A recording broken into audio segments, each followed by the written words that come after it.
The following is a conversation with Mike Shawbrook, best known for his 3D tutorials YouTube channel. I met Mike for the first time in 2018 and then again in 2019 at the Animago conference in Munich, Germany. After this, we connected again online when I reached out to him about my company's 3D environments. This is where we found a lot of shared interest and common views about 3D and life in general, which then led to a closer collaboration, including Urban becoming a sponsor of his YouTube channel. Many people know Mike from his many 3D tutorials, but don't know much about his background, which actually explains where his multi-layered, very deliberate strategic approach for his content originates from. Well, literally being intellectually highly gifted and then having 30 years of business experience in both the corporate world and having run multiple of his own businesses should make clear that he's pretty much a powerhouse. Mike has helped thousands and thousands of people during the full decade he's now running his YouTube channel. Or should I rather say, meanwhile, multiple YouTube channels. I'm one of those lucky people who were helped by Mike many times, and I honestly wouldn't be where I am today without Mike's advice and coaching sessions. It is an honor to have Mike as a mentor and even more so as a personal friend. Thank you, Mike, for all you've done for me personally and in extension to that, to all who you touch with your wisdom through YouTube. Stay humble, stay curious. This is the 3D Environment Podcast. And now, please enjoy the conversation with Mike Shawbrook. Alrighty, Mike, it is a pleasure to do another podcast episode with you. Thank you so much for doing this. Thanks for asking, Matt. It's a pleasure. Nice. All right, where do we start? Our history goes a little bit back, and I believe it was 2018 or 2019 where we were briefly in contact. And I think that was in contact with the Animago conference. In Munich, yeah. In Munich. We didn't have much contact there, but these were the kind of the first touching points that we had. And obviously, already back then you did have your YouTube channel. And but I'm not precisely sure how far back it actually goes. And so when did this actually start? Okay, so I started the YouTube channel in 2013. So it's been going on for 10 years now. 10 years? Yeah. Wow. Yeah. A lot of videos, a lot of comments. So 10 years, it's super impressive to keep consistently working on something for 10 years. So that is impressive. So what was your motivation to start the channel, and has the motivation also, or maybe shifted meanwhile a little bit? Well, the reason why I started it is, I would say the best way to explain that is when I got into 3D, there wasn't really a lot to rely on. I mean, there was literally no internet, no YouTube. None of that existed. And I basically had to figure out everything myself. Luckily, I found some people that helped me on my journey, and I always considered that as a loan, in the sense that what they gave me I had to pay back at some point by giving it back to the next generation. So that's what I decided to do.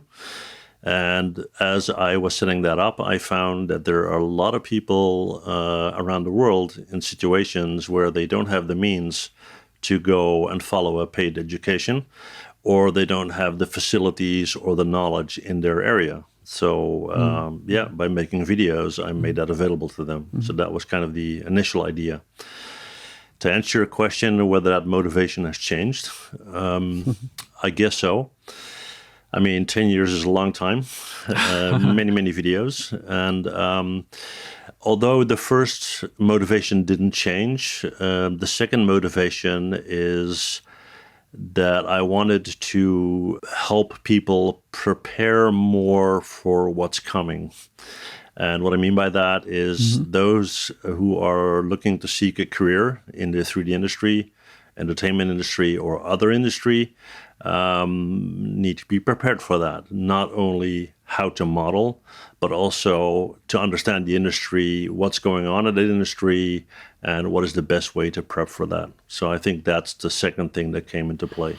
So I assume that also has, or to a certain degree, or probably to a large degree, also to do with the whole AI thingy coming on right at the moment. Yes. I guess a lot of people are kind of feel threatened, or at least potentially threatened in their career. So that's one of the aspects, I assume. Well, AI is one of the aspects. The other is that the 3D industry has matured over time, where initially the very first steps were, let's call it a little bit gimmicky, where people thought, okay, it's cool to look at, that's about it.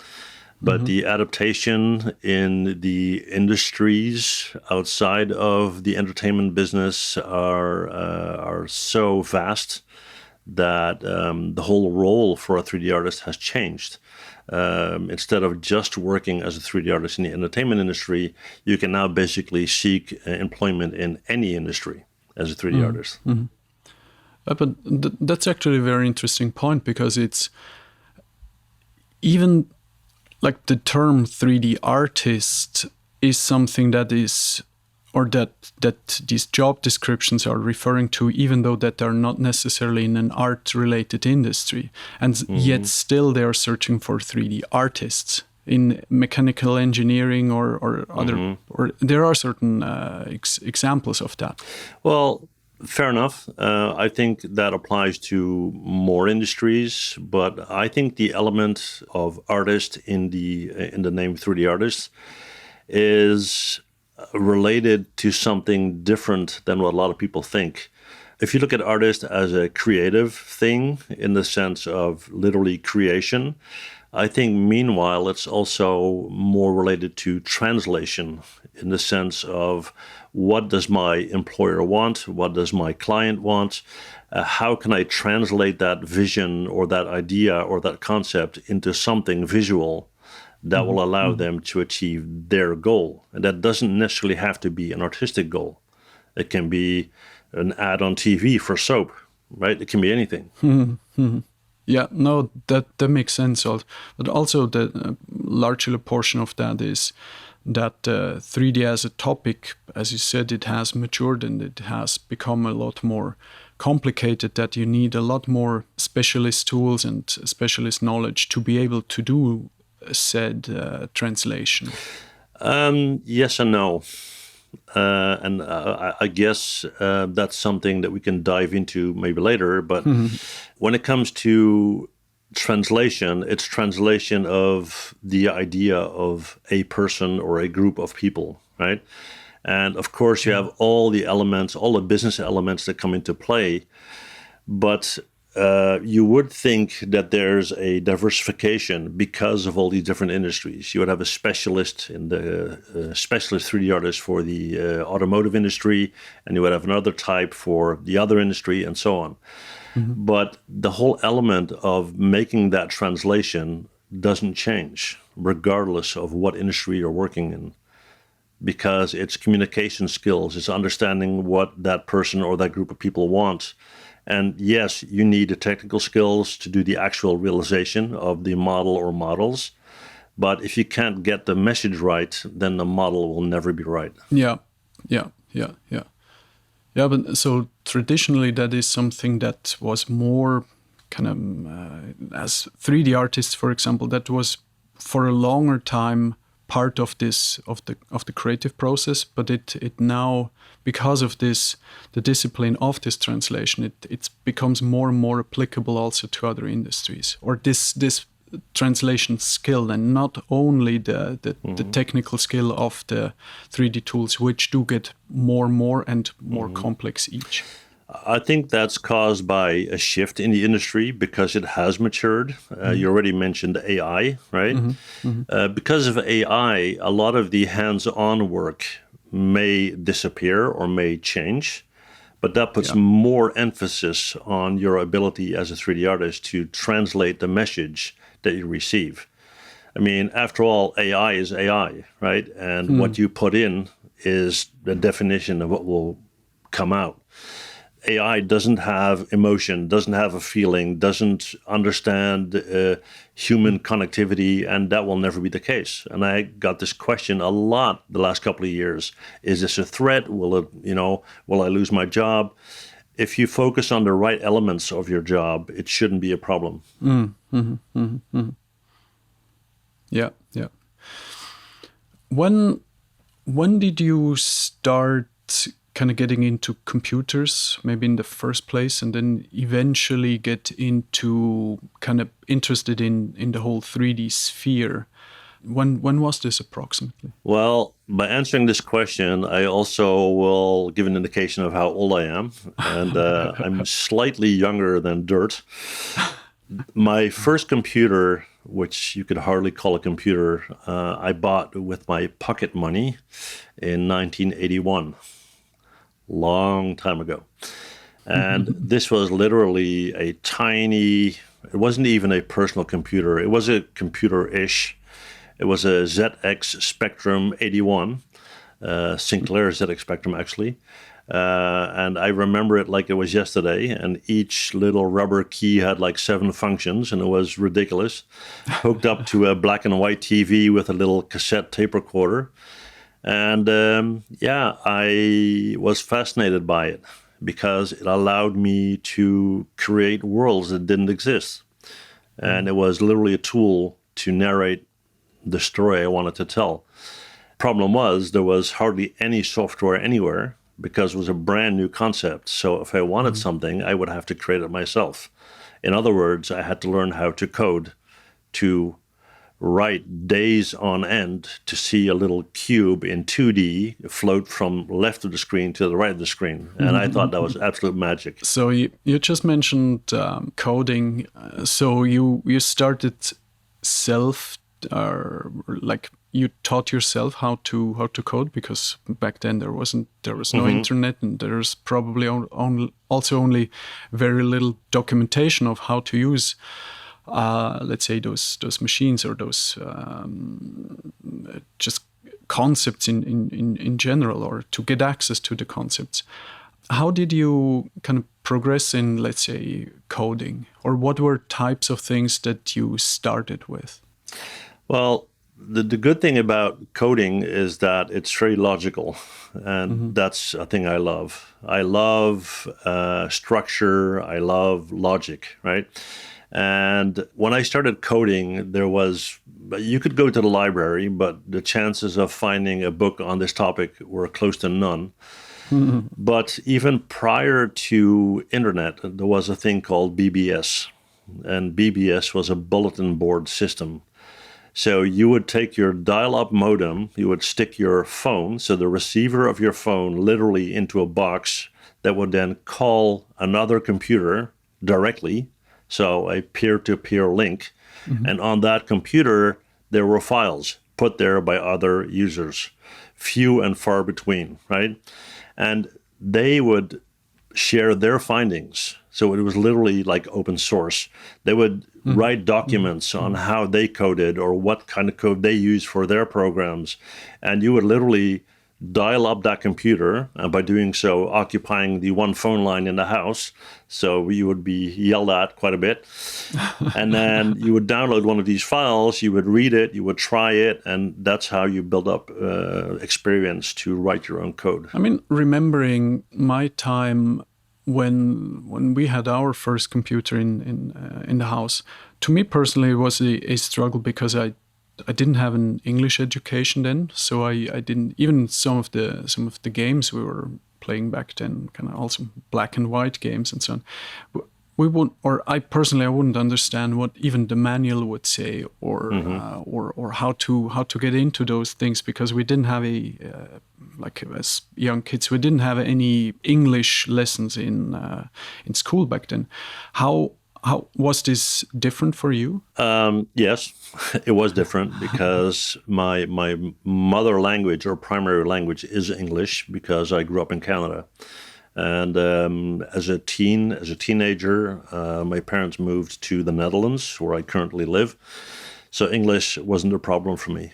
Yeah, for me that was a huge problem, and it was like a little bit also kind of demotivating and just guessing what the manuals or what the tools are called. But then again, also to get into coding was very hard because of this like literal language barrier. I think besides the fact that English might be a barrier, I mean, and it's very hard for people to understand in 2023, but having a world without internet, right, and without having information available, it's very hard to imagine. But also, if you look at back in the early days, the whole lingo, the whole words like RAM and ROM and all this stuff, right? And I literally remember going to a store, and I told, kind of nervous, in a nervous way, I told the guy in the store, I need to buy something.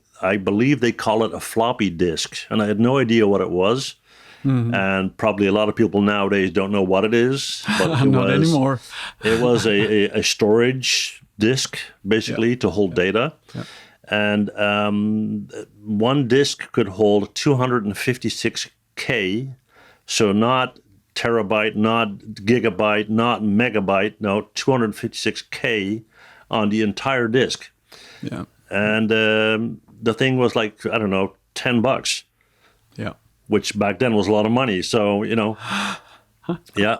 So that's a huge, a massive, I would almost say a tsunami of information and data and changes. And so much has changed in those decades. Yeah. Mm-hmm.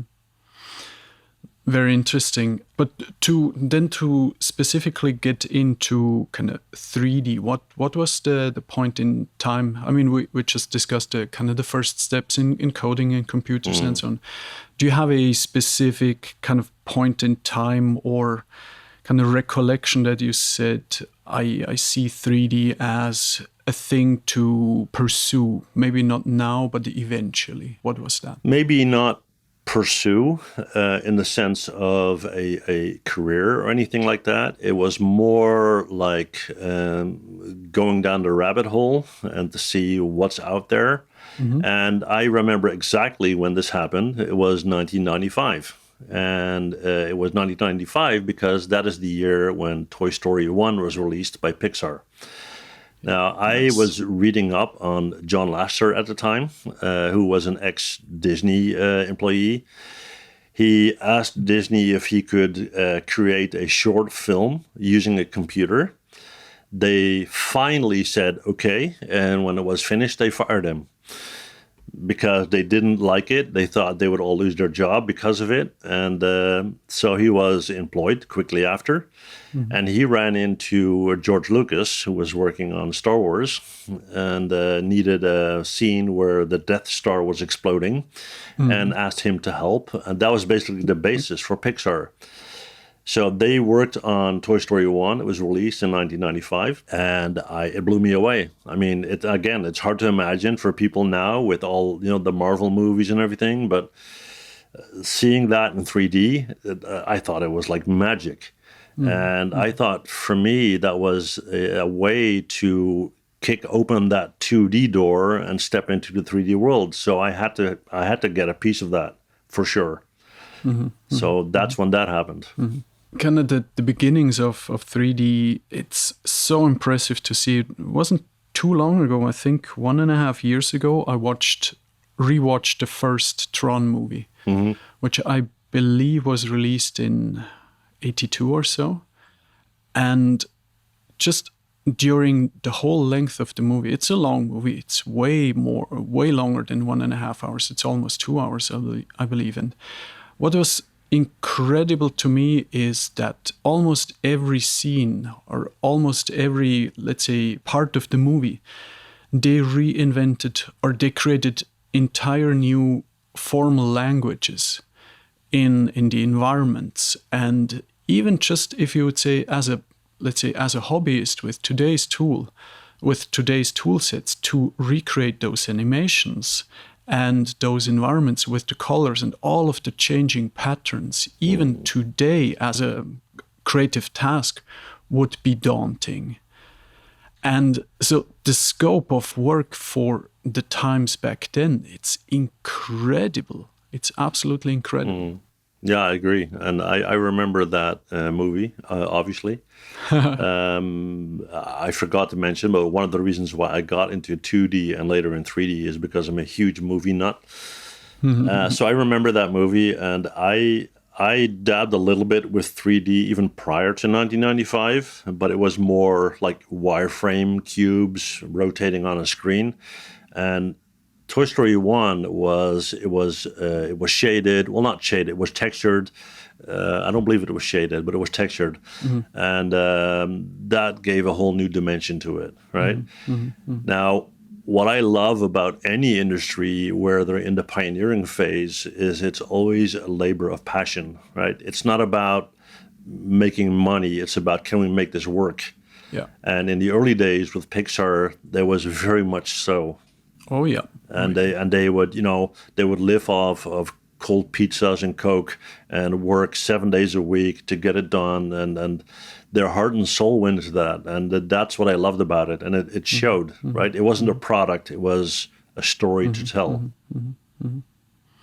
Yeah, I completely agree. It's incredibly inspiring to see these things, and also if you know a little bit of the background story of let's say, for example, Toy Story 1, and a portion of that story can obviously also be read in Ed Catmull's book Creativity Inc., that the risk of Pixar back then going bust were so high, and it was only possible to pull this off with this incredible passion and vision by Catmull and the others, but then also by the vision of Steve Jobs to actually support it, to make this become a future.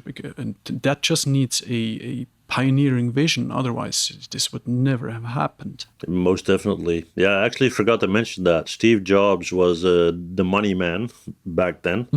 And he, I mean, if I recall correctly, John Lasseter was fired by Disney, and then he went to a conference and he ran into George Lucas, and they worked on a project for, like I mentioned, the Death Star. And but the thing is, George Lucas only needed it for that shot, and John Lasseter wanted more than that. So basically, it was he did the thing for Star Wars, and then he was done. And with the help of Steve Jobs, they came to the point of Pixar. What's it called? Toy Story 1. Yeah. But initially, they wanted to sell it to Disney. But Disney was changing it and changing it and changing it and making Woody looking like a awful guy or whatever. And they were so fed up with it that Pixar told Disney, listen, forget it. We'll take our whole project home and we'll just do it ourselves. And that's how much of a passion project it was.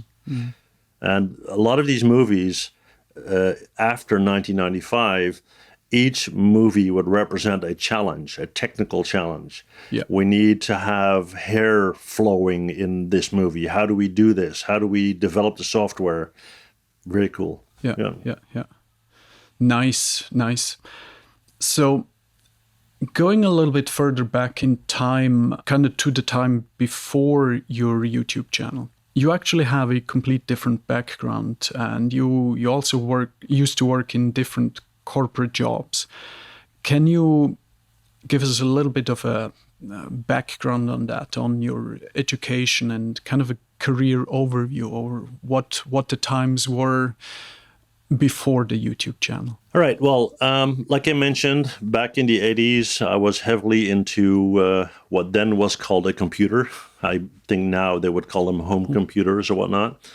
But I was so passionate about it that I knew for sure that I wanted a career in any business that was related to computers. Now, that sounds odd now because every business has computers, but then you have to go and look for them. And I found a school, where you could study mechanical engineering. And I didn't really care a lot about mechanical engineering, but I knew they had a computer department. And that's literally why I decided to go and study mechanical engineering. But I spent basically all my time behind a computer. That resulted in me actually not finishing that education because I was spending all my time on computers and nothing else. And then I decided to get a job where I could work with computers. Now, then we're talking about mid to late 80s.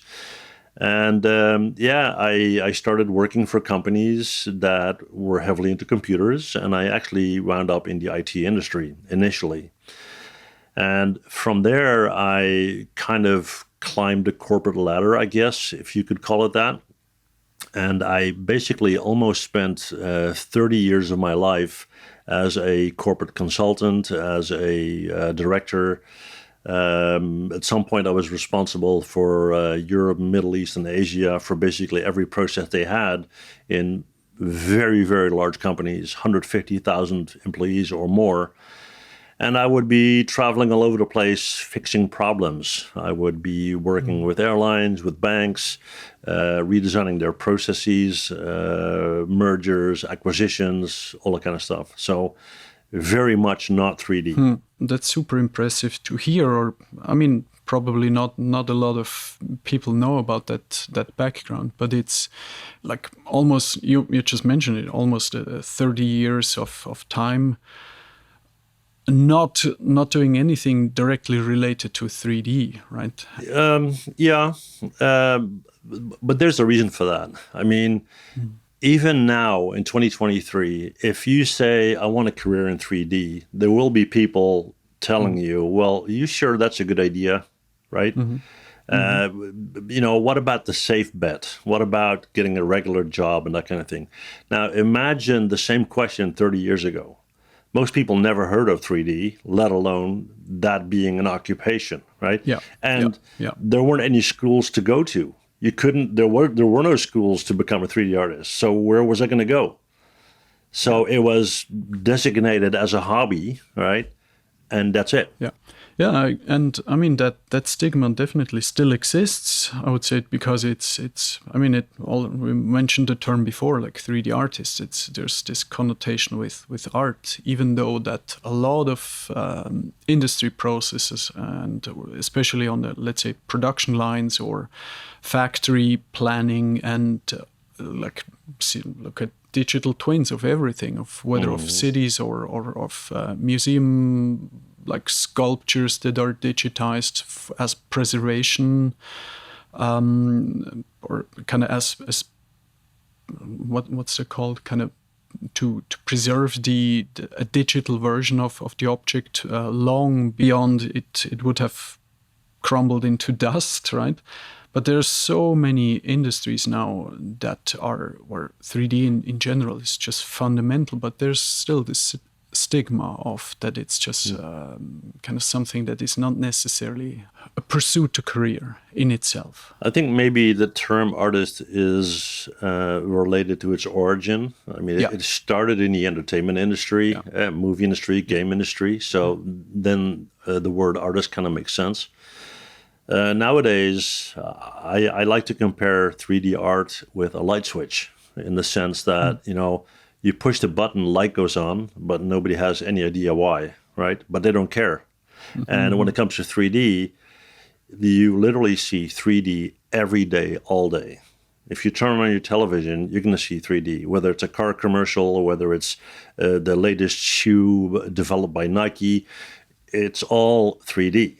And people that have nothing to do with 3D don't realize this. And even a lot of people who do know about 3D don't realize this. No, I completely agree.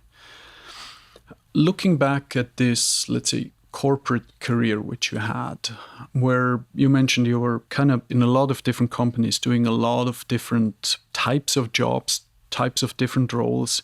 You mentioned airline mergers in the literal sense of having worked on a lot of the documentation, legal work and so on. But I also know you were working on shipping and selling electronics, or let's say pieces of fridges and lots of those different things, right? So complete different types of very large companies, but yet it seems that whatever type of industry you were working in, you very efficiently or very almost, it feels to me listening to your stories, effortlessly were able to kind of rise to the top and become really, really successful in those respective fields. So my question to you would be, what is success to you? How do you define success? Well, first of all, that's a good question. Second, when you say rising to the top, it kind of depends on what your definition is of top, which is also the same question, what is my definition of success? Exactly. I would say, like anyone that spent 30 years on anything, my definition has changed over the years. I think, especially when you're younger, you have this preconditioning of what is expected from you, right? As far as, okay, you're done with your education, you have your job, can you get a promotion? Can you get a raise? Can you get a nicer car? Can you get a nice suit, nice watch, nice whatever? And for a while there, of course, I was infected by that bug like everybody else, right? The thing is, as you continue to spend time on the things that I spent time on from a job perspective, I found that it's kind of like a hollow game, if you know what I mean. It's people are getting super stressed about things that 5 years down the line don't even exist anymore. And when you do this over and over and over, you kind of break it down to the lowest level of importance. And then what you find is that it's usually about the people. It's not about the products. It's not about any of that. It's personal motivation by people, why they do the things they do, and why they resist to certain things because of it, right? And as I drilled down to that level, my approach on business was aligned with this, meaning that I could work in any industry because on a personal level, it's always the same. The motivation of people, if you go down to the lowest level, there's always a common denominator. And if you can find that, you can build that back up. And what's interesting is, I mentioned before writing code on my little home computer and having no references, I was forced back then to look at things from the absolute lowest level possible, simplify to the extreme, and then build back up. So that's where that came from. And I applied that in my business life in every company or even type of companies that I worked for. Hospitals, airlines, banks, they're vastly different, right? But the people that work there are not. So that's where that common denominator was. And my definition of success, how that developed over time now, is way more in, and it may sound a bit cliche, but personal awareness, maybe. More in relation to who am I, what am I doing, and why am I doing these things? What is the benefit? And this is kind of the why. I call it the why game, right? So people say, okay, I want to make more money. And I'll say, why? Well, because then I can buy the new Audi, whatever. And I'll say, why? Well, then, I don't know, maybe that girl that I've been asking 20 times to go out on a date with me will finally say yes. So maybe he can skip the job, skip the raise, skip all of that, and just walk up to her and tell her how he feels, right? And that's kind of where that's coming from.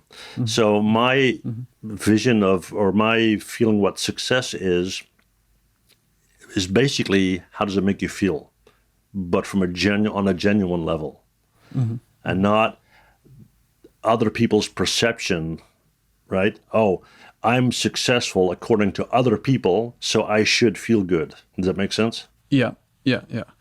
So for people to find out, or let's say dig deeper on their own personal definition of success, and this is definitely also something that I'm more and more working on, is to understand what this definition is, or what it means to you, what is success to you personally. You just mentioned the why game as one method, but to expand on that, how would a person find their personal definition of success? Well, I'm trying to find a wording that doesn't sound very tree huggery. You know what I mean? Basically, you have to develop your inner voice. I mean, especially when from a young age you are taught to listen to your environment. You need to fit in. You need to follow social behavior as it is mandated, right? How do you behave? How do you speak? How do you walk? What kind of clothes do you wear? What schools you go to, and so forth, right? And as you get older, you start to develop this sense of, I'm okay with this, but I'm not okay with that, and so forth. Now, my definition of success has been developed the hard way as going through corporate life for 30 years, experiencing everything I didn't want, right? And as you kind of keep a tally of what you want and don't want, and the don't want list is getting very long, right? What's left is what you do want. Yeah. Now, not everybody is going to want to spend 30 years in doing this, right?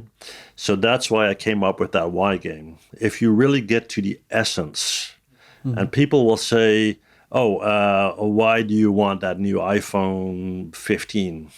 Well, because doesn't mean anything, right?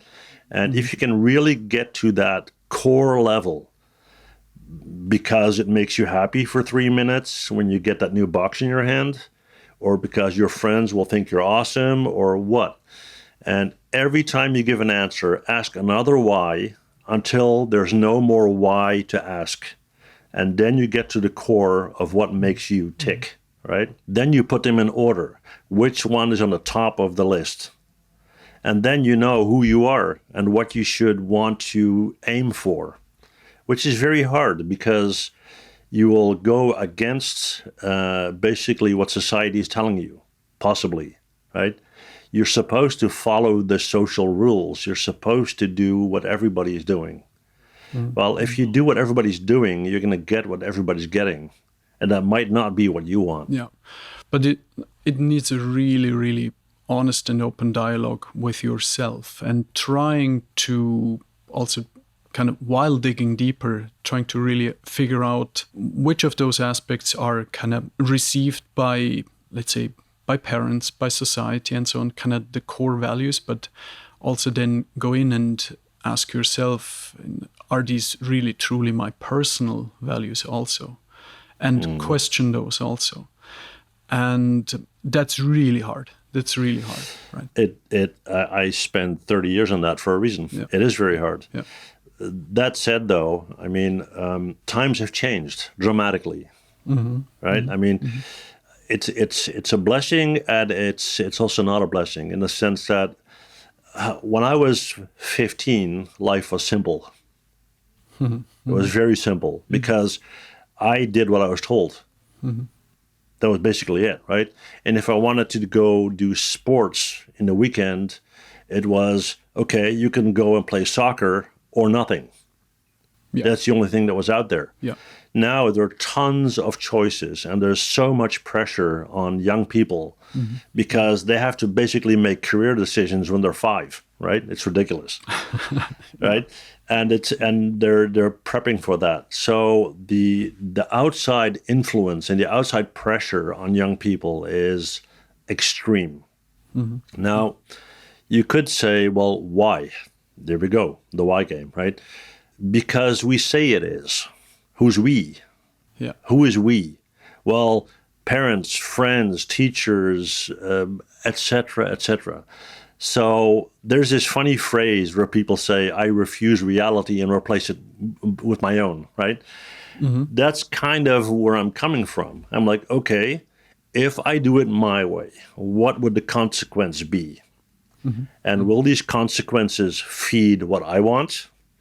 And how much resistance will I get? And is it worth it? And what happens a lot now is that people say, I can't because. And the because are 99% of the time external factors, right? I can't be there on time because the bus isn't running. Okay, well, take a bicycle, run, hitchhike, whatever.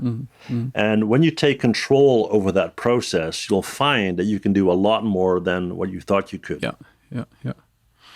And one of the fascinating things is when looking at human history is that it seems that learning from the learnings of other people, in the sense of lessons that other people have learned and were incredibly important, not only for those people, but also for humanity in general, and putting those down in history books and books about life advice and so on. That's one thing, but or reading about those things, but experiencing the same things and actually making all of those errors and learning those lessons by yourself are two, in my experience, two complete different things. Hearing people about doing or having done some serious faults or errors and having quote unquote learned that lesson is much, much more profound in general for that person than having read the same anecdote that happened to another person. Sure. And this is why I think, because otherwise, we could have, let's say, one book with all things that you shouldn't do wrong. Yeah. Right, and then life would be easy because of the collective experience of all humanity so far. That would be really nice, but that's not the reality. And I mean, we all have, let's say, a couple of years of life experience, and still we do see that there's a kind of a process that still needs to, or seems to be necessary. Multiple years of getting into the game and trying to understand yourself.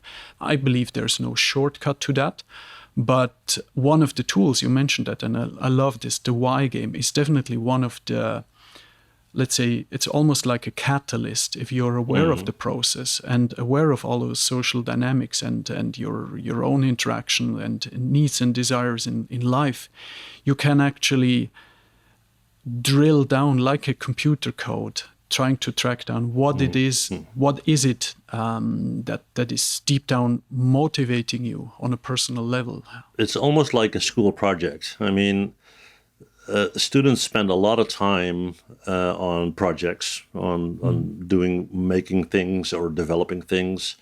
And I would say, don't you think your life is worthwhile to turn it into a project and to analyze your life and to look at what you want? And because 9 out of 10 are pursuing things that are perceived by other people as desirable, right? And it's easy to say that you should ignore peer pressure because that is very, very hard. But on the other hand, based on 10 years of having a YouTube channel and having thousands of comments from young people, a lot of 3D artists are introverts, right? They don't have big masses of friend groups to begin with. So that you can also say is kind of a positive. If you build on your true answers of the why, and you know what your internal motivation is, you can work on it. But you also have to own it. You have to own it. You have to be critical. You have to be honest. And you have to say, okay, am I willing to do what I need to do to achieve this? And am I willing to accept the consequences? Because whenever you want to do something for you and be original and be, swimming upstream, so to speak, you will get a lot of resistance from your parents, from your friends, from your teachers, maybe from your employer. Look at John Lasseter. John Lasseter, working for Pixar, hey, he said, I want to do this, and he got fired for it. Mm-hmm. If you're willing to put all your chips on the table and go all in, then you might be extremely happy. You also might fall flat on your face. Yeah, definitely. Been there, done that also. And that's a learning lesson. I mean, as soon as you fall on your face, you know what that feels like. And then it's like, okay, am I willing to risk that again? Yeah. And if not, that's okay. If you are not willing to pay that price and you want to live in the confinements of what society tells you should be, and you feel comfortable doing that, hey, I'm not saying you shouldn't. I'm saying if you feel unhappy in that situation, do the why game. I mean, this as I mentioned before, I love this the tool of the why game, and that once you are aware that you can, it's a tool you can actually use to kind of dig deeper, right? But so a lot of those things are subtle, and you might not even be too aware of that. You kind of quote unquote are unhappy. Are there indicators, or what are indicators, like simple indicators that you can ask yourself about values that you got from your peers, or value systems that you got from your peers, your education, from society, and peer pressure, things of that nature?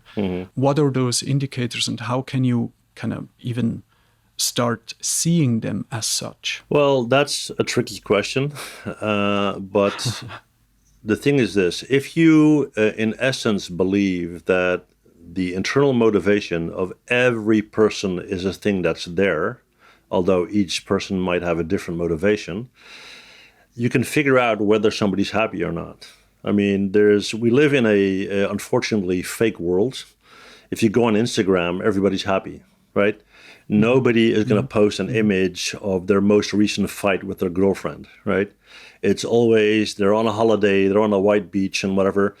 This kind of creates a false facade where you believe that you are only happy if you're sitting on a beach with white, sand and whatnot. That's just not real. And if you believe that is real, then you will have a harsh awakening some point in your late teens, early 20s, that life is a big disappointment because you can't go on holiday 365 days a week or a year, right?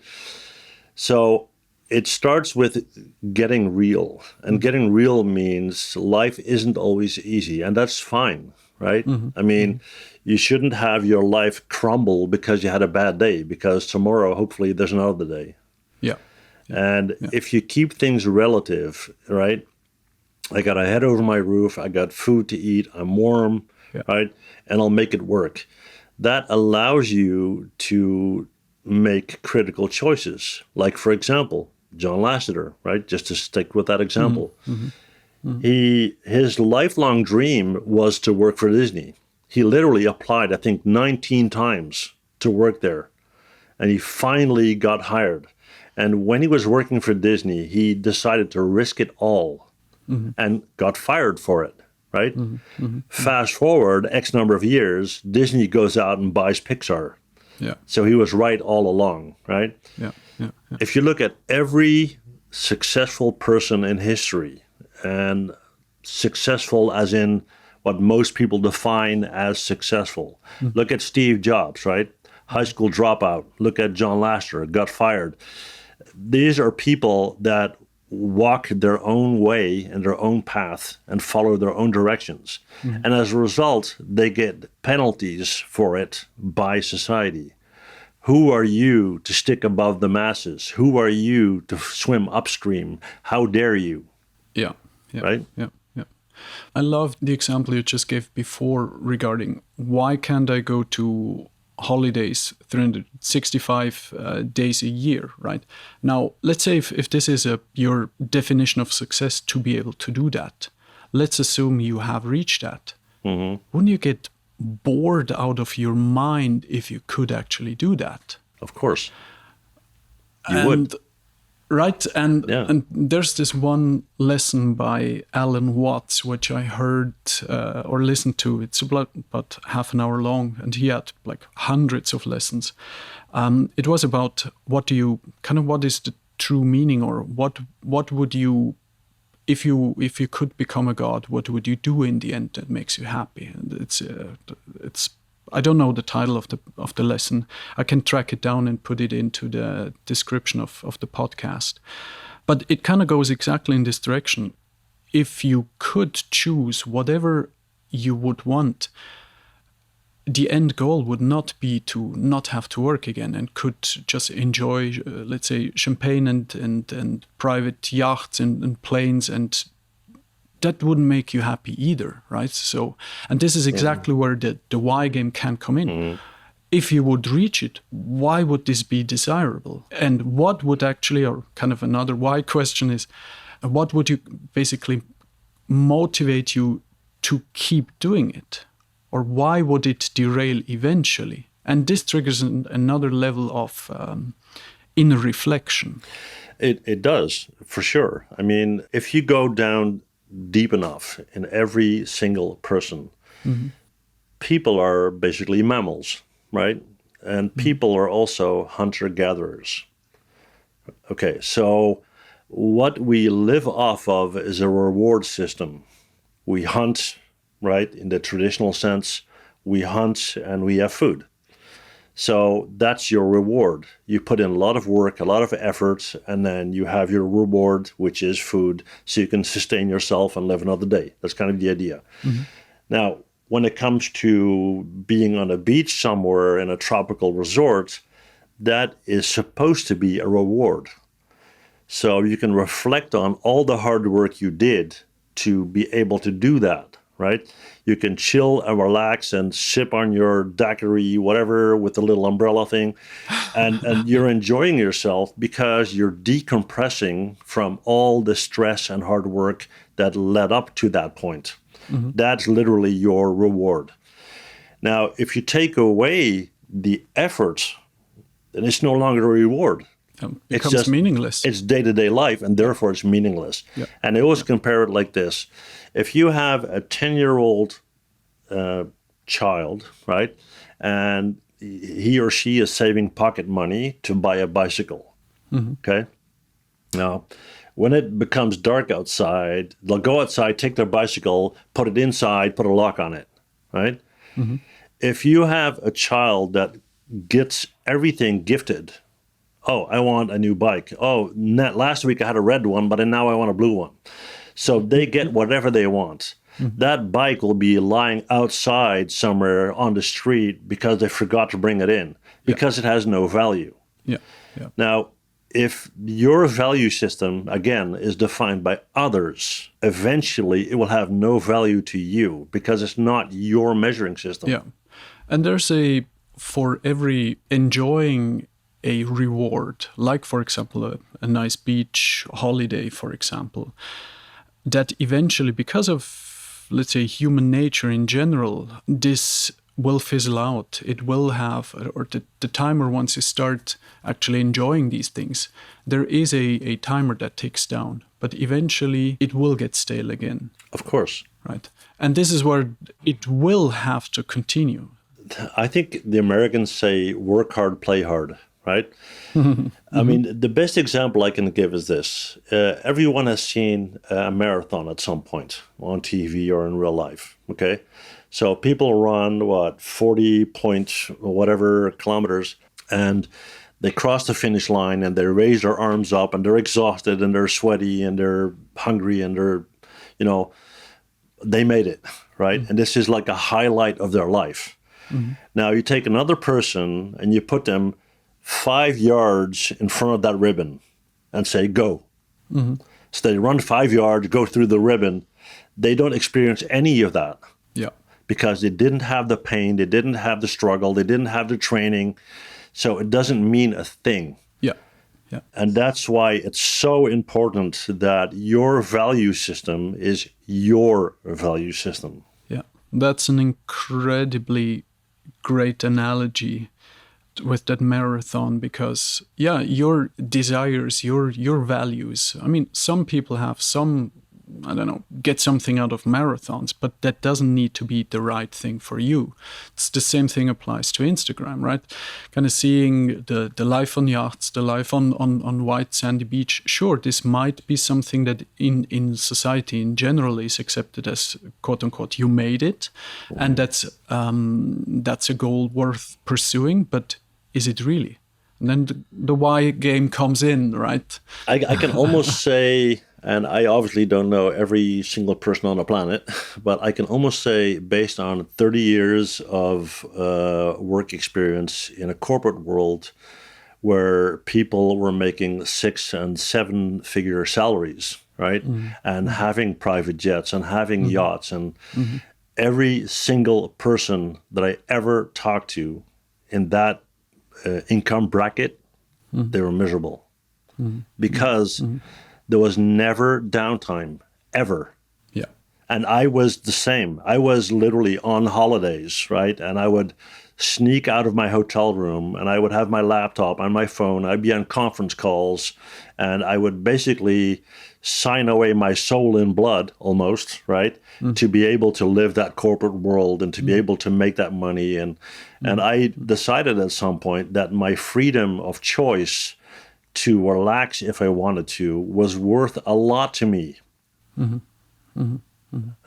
you know, so if you see wealth, especially if you see wealth online, Instagram and whatnot, it comes at a huge personal price. Yeah. So the scratch in the surface, so kind of going back to where I started with the question before, what are kind of indicators of where you can start the why game? If you're not sure, what are the indicators of starting the self-reflection and starting the journey of defining the road to defining your own happiness and success definition is? That would be, to me, the question of, am I truly happy? That's the starting point. And then you can start making, 3, 4, 5 things that say, okay, I'm not truly happy about this, that, and the third. And there you can start with the why game and untangle pretty much everything. Well, what I can do is tell you how I did it. And I took a piece of paper, right? I took a piece of paper and I said, okay, if I'm going to approach my life like it's a project, right? Whether it's a school project or a work project, doesn't matter. I'm going to take a piece of paper and I'm going to write down what I want in life. Oh, I want to make more money. I want to have a bigger house. I want to have a bigger car. I want whatever, right? And I write that down because in my mind, at that point in time, that to me is the definition of success, right? And then I start from the top of my list. How real is that? I want a bigger car. There we go. Why game? Why do I want a bigger car? Well, because then my friends will think I'm cool. Okay. So how important is that to me? Yeah. Well, okay, let's say that's a 4, okay? On a scale from 0 to 10, that's a 4. But achieving that point of getting that car is a 9. So I'm putting in 9 to get out 4. That's a bad investment, right? So that's not something I want. Okay, I want more money. Why do I want more money? Well, because I have more freedom. Well, actually, it's the opposite. Because the more money you make, the less freedom you have. Yeah. So, again, bad investment. Yeah. And that's how you can start to make a layout that you then constantly fine-tune. But you have to make the critical assessment. If you write down, this is what I want, how do you know? Is this what you want or what you have been told you want? It's an incredible important difference. One question on that is, you just mentioned starting that list of this is what I want, this is what I want, this is what I want, and then kind of dissect it in that order. But what would be the difference of doing it the other way around? Instead of what do I want, this, that, and the third, coming from the other side of what is it that I don't want? I'm so happy you asked that question. Yeah. Go ahead. Okay. There's a thing called the theory of constraints. Okay. And I'll give you an example. And I think we talked about this once upon a time. Let's say I'm a college student and I have 6 months to go before my graduation, and then I'll have to go out and find a job. All right. Now, so I start looking. So I walk down the hallway and there's a board with all personal notes on it and whatever, right? And there's a job opening somewhere. So I write down the details and I save it. Okay. Then I go and buy a newspaper. That's a thing. That's a piece of paper with text on it. So, I read a newspaper and I go to a temp agency and all this kind of stuff, right? And I start looking for a job. What I just did is I drew a circle around me. Because what I said is, this is the definition of the range where I'm going to find my job. Because I literally put stakes in the ground. Yeah. I got a note, I got a newspaper, I got an agency. And this constitutes a number of opportunities, and ultimately one of them will be left based on reduction. I don't want this, I don't want that, I don't want that. What you're going to settle with is what's left. Is that what you want? That's obviously no. Obviously, but that's what people do. But there's Sure, absolutely. That definitely is a reality, but I meant it differently, coming from a different side, in the sense of, if you define which life you would like to have, what's your ideal life? You can come from the, let's say, the positive side, in the sense of, I want to reach this, like the car, the house, the yacht, whatever it is. Yeah. But then more coming from the other side, quote unquote, from the negative side, in the sense of, what social situation do I not want to have? What personal freedom, for example. I don't want to be locked in to, when I'm on a holiday, I have to be in conference called. I meant it more from that side. That's fair to say it that way, but you will miss one very important component, right? Is it's always better to rule by desire than to rule by fear.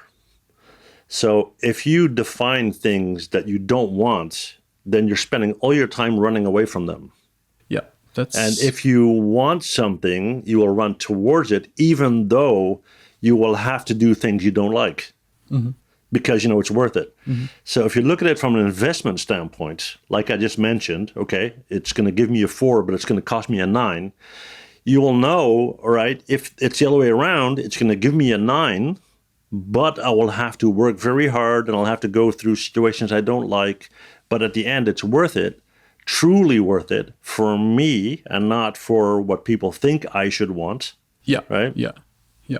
So the why game helps you to get to the core of what you really want. And then the what I do want and don't want will get you the investment scale.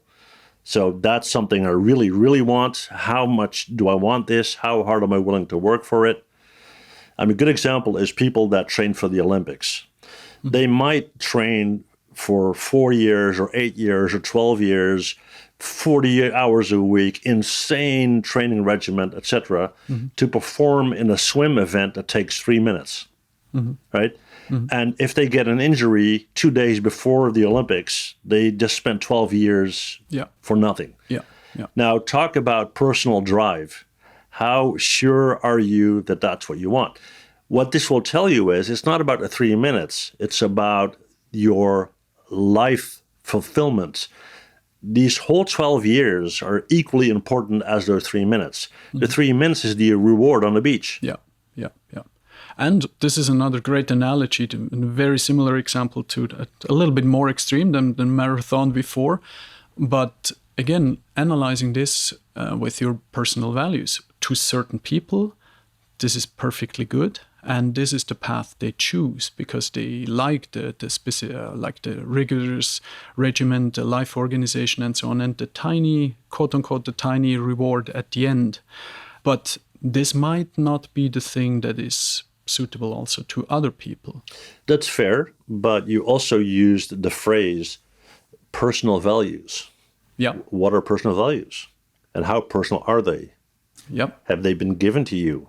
Have you been told what your personal values are? So it's all about consequence, I guess. If you understand action is an equal opposite reaction, that's what it was, I believe, the things you do and the choices you make have an impact on your life.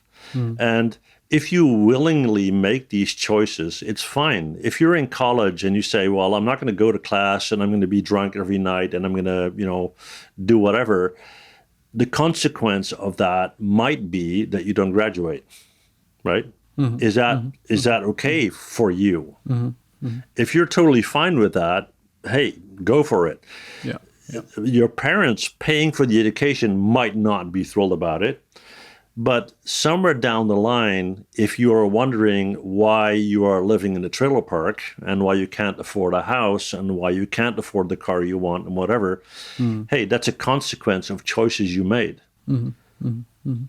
And you just, you point the finger at the mirror and then you're pointing at the right person, I would say. Oh, I love these topics. They're so great. They're so great.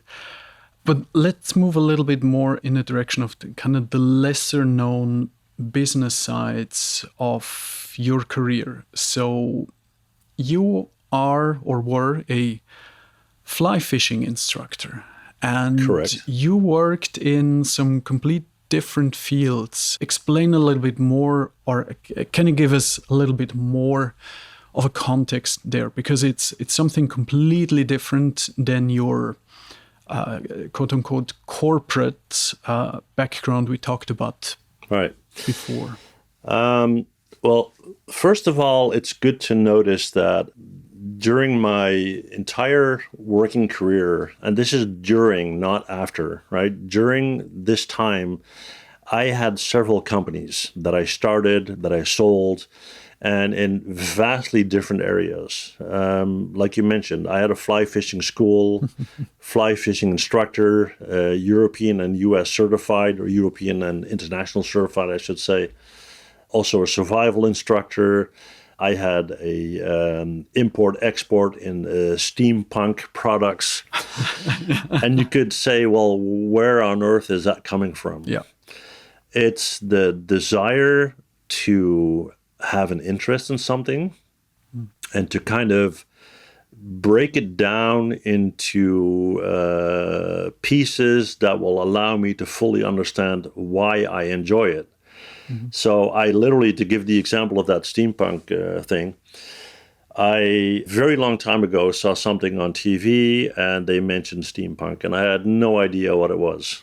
So I looked into it, and it was, Victorian era in the UK. Let's say, I don't know, 1870 to 1901, something like that period. And the top hats and the Victorian dresses and that kind of thing. And I thought it was fascinating because it was about looking at what that would look like if technology had developed over time.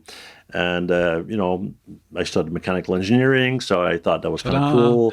And the history aspect of it, because history is important. So anyway, I had an interest for it. So I decided, well, let's use my business skills of import, export, contracting, legal, whatever, and import products from the UK and then sell them online to companies in Europe. Did I do that to become successful? I don't know. Again, depends on what your definition of success was. Been there, yeah. The reason why I did that is because I wanted to get in contact with a lot of people that know a lot about steampunk. And because that was the way I knew how to analyze things, I said, well, if I start a company, then I'll be in contact with people who make these products and who know about these products. And so it was kind of a research thing that turned into a company. And then after a number of years, I said, okay, well, been there, did that, sold it, started the next one. So I had an IT company, I had a steampunk company, I had a fly fishing school, I had a survival instructor school. And the common denominator between all of these is, this is interesting to me. How can I completely immerse myself into it and learn everything there is to know about it? How did the survival instructor company come to life? That's also not necessarily something that you would be right connected to the other topics which you described so far. How did that emerge? Yes and no. As I mentioned, I grew up in Canada, so I grew up in the mountains, and the whole deal with nature and I was very passionate about nature from a young age. But the reason why is mainly because when I was a fly fish instructor, I was kind of instructing people to fly fish in very remote areas. They would literally have themselves dropped somewhere in New Zealand by a helicopter and say, pick me up in a month. And I felt often that people were very ill prepared to do so. They knew nothing about first aid. They knew nothing about how to make clean water or prep water to drink it, how to make a fire, that kind of thing. So that's kind of where that started. And because I'm also a certified technical medic, I started... Because of course, right? Yeah, sorry. So I decided to start with first aid classes, and it kind of went from there. Yeah. And that's how that happened. So, yeah. Such a fascinating career. It's incredible.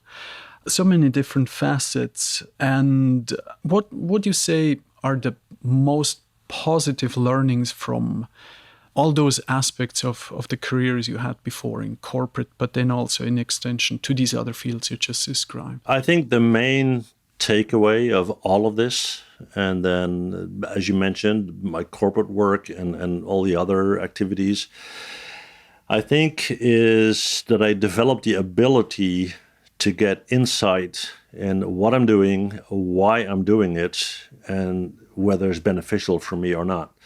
And having that skill set makes me very self-reliant, because I do not want to have my success, my definition of success, be depending on other people.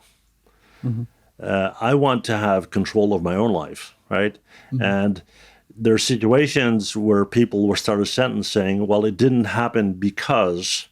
And I want that because always to be something of my own making, right? Yeah. Because I couldn't, because I decided not to, because I failed, because, right? And as soon as I say, well, it didn't happen because, and then I point elsewhere, I'm kind of walking away from my own responsibility, in my opinion. That's my personal view. And that gives you a lot of control, and that combined with the ability to analyze basically any situation you find yourself in, gives me a sense of immense freedom, which to me is way more important than making a lot of money or, the fancy car and that kind of thing. This actually reminds me also of there was this TED Talk I saw 2 years ago or 3 or so by Jocko Willink, and it was about extreme ownership. It's kind of more in the context of military, but it was one of those very, very kind of inspiring, or maybe inspiring and informative TED Talks that specifically also addressed this fact of taking responsibility for your own actions. So it's definitely also something that I would recommend to check out, because it goes exactly in the same direction of what you just described. Yeah, I've seen talks by Jocko Willink, so yeah. Cool. One of my favorite short little videos that I've watched many times it's a short extract of one of his podcast episodes, and it's just called Good. It's a little bit intense, but in general, if you're down and something happened again that puts you on your knees and just keeps you down, and it's one of those little nuggets that help me move forward. Well, usually people are happy when they achieve a position of insight in why they are the way they are, and that self-reflection is very rewarding. It can also be very hard because you have to be honest. And unfortunately, we live in a world that is not necessarily based on honest and real, but more on glitz and glamour and people taking photos of their lunch and putting it on Instagram. And that's usually not a meatball sandwich. It's usually something very fancy. So yeah. What was the decision for you to move away from these fields and to start a YouTube channel? Actually, I started the YouTube channel. Well, why did I make the decision and why did I start the channel? That's two different things, basically. But the reason why I walked away from the corporate world is, and it was triggered by an event, literally. I was traveling an extreme amount. One year I had, back when they had ticket stubs on tickets, e-tickets or ticket stubs, I had 147 flight stubs in 1 year. And I was literally going from the south of France to Denver to Tokyo, from Tokyo to wherever. And I would do entire Scandinavia in 3 days, and then go to Poland and Austria and all over the place. And you might say, well, hey, that sounds like it's awesome. For a little while, it is awesome. But it's very intense. It's bad for your health. It's not as glamorous as it seems. And I found myself on the roof of my hotel in Kuala Lumpur in Malaysia, because I promised to take some photos of the Petronas Towers. And I was so tired that I went on top of the roof and I just took my camera and I pushed a click button, held it, and turned in a circle and went back to my room. And then I didn't remember in what country I was. And I said, and now it's time to stop. Because this is not my life. This is me living a life that's, and I was happy with the experience, but I said, it's time to take a critical look at what I'm doing and whether I enjoy this or not. And the answer was clearly no. Yeah, no, I mean, that makes absolute sense. I mean, I've also done my share of traveling for business, never to that extent, but even just a fraction of that was enough for me for some time. I do understand that these would be reasons to step away from the corporate world, just that in itself, right? And then to move on and start a YouTube channel. How did this happen? The reason why I started a YouTube channel, and I mentioned that to you before, is if you go back to the 1980s, where 3D wasn't really a thing, and even in the mid-90s, where it became a thing, it was still very much in the infancy phase. Now, where 3D is so matured and present in almost every industry, there are still a lot of people in the same situation where I was in the 1980s, where they don't have the ability to get proper schooling or don't have the financial means to go to college or don't have the support from their family and so forth to do so, but they desperately want to. Where did they get the information from? How did they get their training? So that's why I decided to start that channel as a, let's call it a payback system, right? So back in the 1980s, when people helped me, I considered that a loan that I need to pay back. So I started the channel to specifically make content for people that are new to the industry, for the simple reason that people who are very experienced in the industry don't need tutorials. And there are a lot more people that are new to the industry that would watch the videos than others. And to keep that barrier very low, I also did not monetize my videos. So it's incredibly noble, this move. I have similar tendencies sometimes that I feel. It's like a little bit kind of the whole karma cycle, in the sense of people helped me in past to get to where I am today. And so there's this kind of an urge also to give some of that back, right? Yeah, I don't know if it's karma, I guess.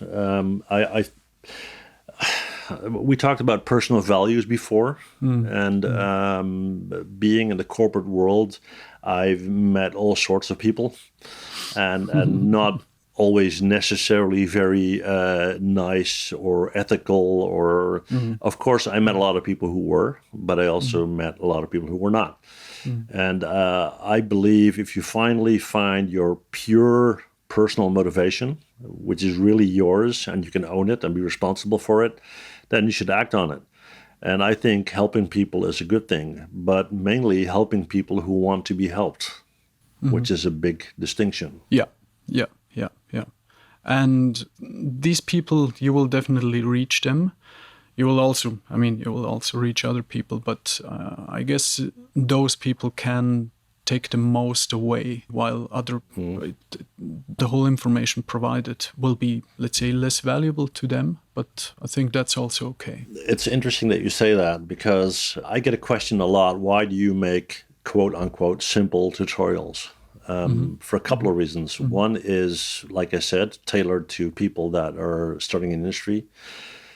Two is a reason that up until this date, 10 years into YouTube, having made more than 1,600 videos, is something to be discovered yet, which is all of my tutorials are multi-layered. If you want to see it at face value, okay, in this video, I'm taught how to model a house, great. That's level 1. But there's also a level 2 and a level 3 in the same video.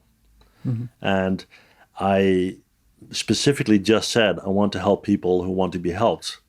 And those who discover the level 2 and level 3 will find things in the videos that are great value. Those who simply want help with their homework will never get past level 1. And that's a lot of fun for me, because doing it that way, you suddenly get very surprising emails from people like 10 years afterwards, and they send you their success story and how the videos helped them. And what they don't realize is I didn't necessarily help them, they helped themselves, because they were willing to dig deeper and go from level 1 to level 2 to level 3. And sometimes they hit level 1 and maybe 1.5, and then 4 years later they revisit a video and hit level 2, and another 3 years later they hit level 3. Very cool, very cool. So in art and 3D in general, what would you say are some crucial business aspects that artists in general, or 3D artists, should be aware of? Well, that boils down to value, I would say. When a 3D artist is going through his or her education, they are taught, texturing and rendering and lighting and all these things, right? But the missing element, not always, but often, is why. And there we have the why again, right? Why are they teaching you this? So you can be a proficient 3D artist. A proficient 3D artist in what? In making a 3D model. But there's more to it than making a 3D model. You are literally not paid to just make a 3D model. And a lot of people that want to become 3D artists think that that's their job. And I can tell you, it is not. In most cases, it is not. It is a very small part of your job. Your job as a 3D artist, if you're working, and I'm not even going to talk about freelance 3D artists, because that's a whole different thing. If you're a 3D artist working for a studio, then it's your job to interpret information. You are talking about a script for a movie, or maybe a layout for a game. You are required to give input. You are required to have ideas. You are required to do many, many things. But your one foot of your mind, if you want to call it that, has to be always in the realm of business. Does this help the bottom line of the company? Will this help revenue? Will this lower cost? Will this improve profit? Now, you could say that's not your job. Well, if you want to be that 3D artist that makes trees 5 days a week for the next 20 years, then you're right. It's not your job. If you want to become a senior artist or a lead artist, or want to have more responsibility in the company, you better understand the business dynamics, because the continuity of the company depends on it. And that's where your value is. And that's also how you conquer AI. If you only make trees for a living, AI is going to wipe you out. Right? So you have to have that added value, and you have to have that insight into business dynamics. Does that mean that you have to be able to run a business? No, but you have to understand the importance of lowering cost, driving revenue, client satisfaction, and that kind of thing. Now, if you want to be a freelance 3D artist, then you're a business owner. Yeah. And that's a whole different thing. Yeah. As a 3D artist working for a company, the bottom line of standard commercial companies is to make money. So in the end, every employee is technically there to generate money, right? And that's a whole machinery of systems and processes working together. And the better these processes are understood and what the individual role is in these cogwheels and networks, the better everybody understands them, the better the system can perform, right? But it also is one of those things that you need to dig down in your system is, are you really interested in those things? Or is it kind of, what do I want? What do I expect in as being an artist? Or kind of also goes into the direction as, how do you define a successful career? So you just hit level 2 of, this is exactly the question that a 3D artist should ask him or herself when watching my videos. I mean, you don't have to be able to implement these business elements, but you need to understand the importance, right? That's critical. It's so often that people are very unprepared to do so. And they think it's not cool to spend time learning these things, because it's not, I mean, I can tell based on my videos, if I do a time-lapse video where there's minimal information on what I'm doing, it's just sit back, relax, and look at it, they get way more views than the same video where I'm explaining everything. Because then I have to sit through a 1-hour tutorial and listen to all this stuff. Right? And that's kind of what happens in a business as well. If you are comfortable in your role, right? Hey, I started working as a 3D artist for this company, and this is my task, and this is the outline of my task, and this is what I'm expected to do. Okay, so I'll do that day in, day out, right? You're basically literally a cog. You're a cog in a machine. And if you're not trying to step out and make that area bigger and make that scope bigger, who else is going to? So again, it's self-reliance. It's taking this responsibility of your life, your career, your income, and so forth. And the opposite of that is, oh, I never get a promotion, and I never get a job well done, and I never get a, right? Well, make it so. That's your responsibility.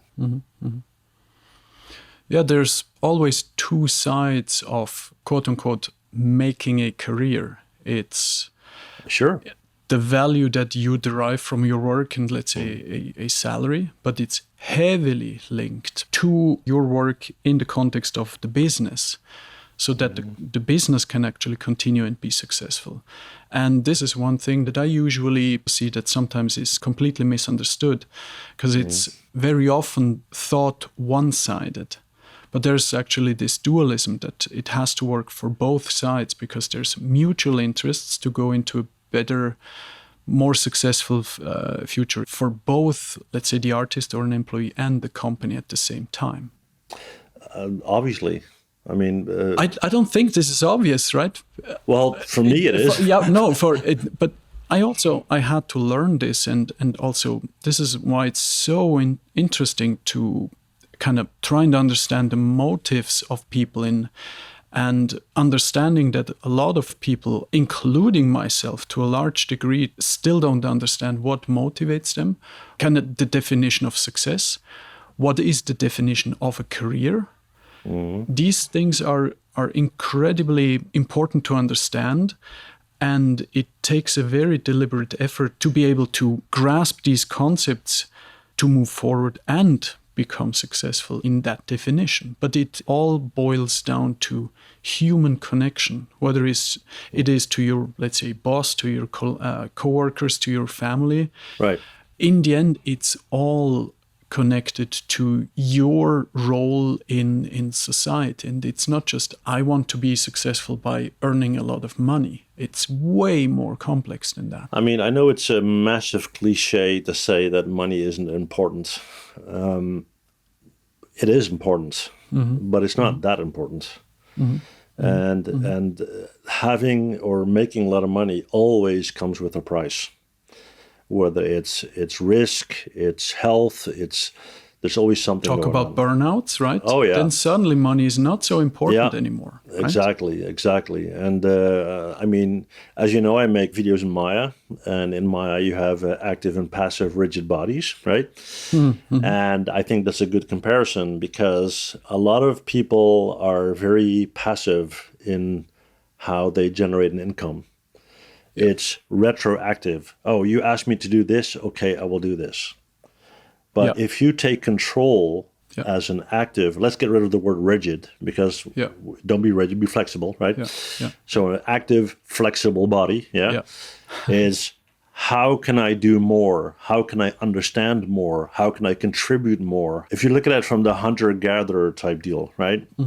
Let's say two people are hunting and no animals were harmed in this discussion, right? Let's say people are hunting and one is responsible for holding the weapons and the other one is responsible for actually hunting, But the one hunting is not very successful and the one holding the weapons has very good ideas.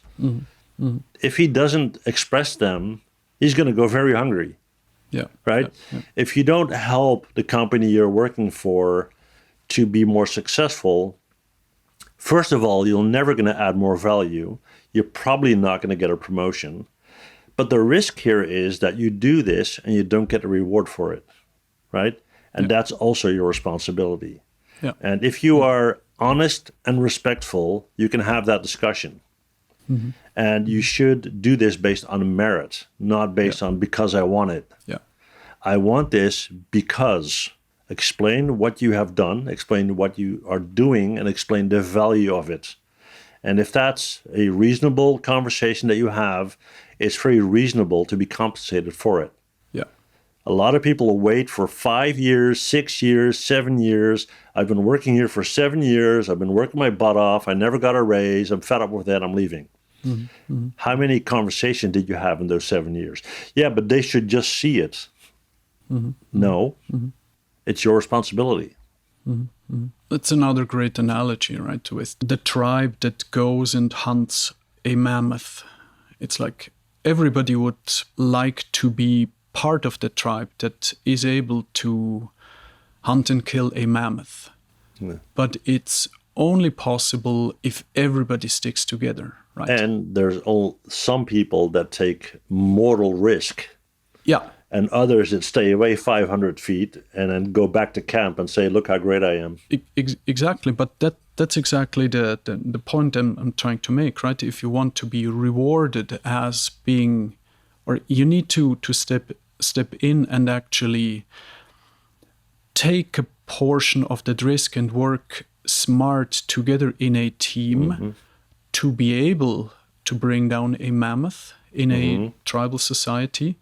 And that's exactly the same dynamic that is happening, let's say, as a 3D artist. You cannot expect to go and work for a company that is cool enough that brings down the big mammoths without actually also picking a spear and going out there. Right. And then be rewarded for that, for being able to participate in this endeavor, right? And then legitimately being able to say that you earned that reward. Exactly. These things are eye-opening to me in social dynamics and the understanding of what is a career, right?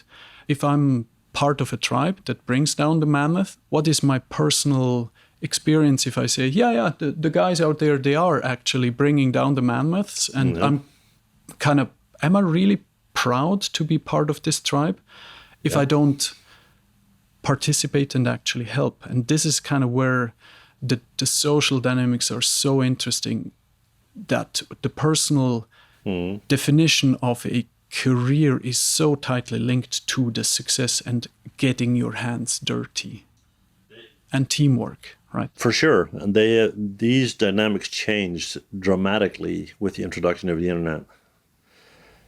Because before, social circles were very small. And now, I mean, an average 20-year-old has, access to an amount of information that's unreal. No pun intended, right? But at the same time, that makes it difficult, as I mentioned before. You know, where I grew up, there was like one school, and that's the school you went to. And there was no question. And that has all changed. Getting answers to the questions of who am I and what do I want and is it truly what I want? And of course, it's very, very difficult. But the way to get to that point is to eliminate everything that doesn't matter. And like you said, do I want to be part of that tribe? If you're I don't know, let's say your friend group, they are judging you because you want to study instead of, drink all night, right? The consideration is, are they contributing to my personal goals or are they holding me back? And again, I know it's cliche, but it's true. And you might want to reconsider whether that's your friend group or not. And it's cool to hang out now and then, but it shouldn't be a daily thing, right? Yeah, completely agree. Now, how does the education system play into this? And kind of the connection to this notion of responsibility or taking action in life, how do you see this? Well, preferably the education system and the industry are aligned as far as preparation and demand are concerned, right? Unfortunately, they're not in many cases. And I wouldn't say all cases. There are good schools out there, but there are also a lot of schools that kind of adopt to whatever is the flavor of the month.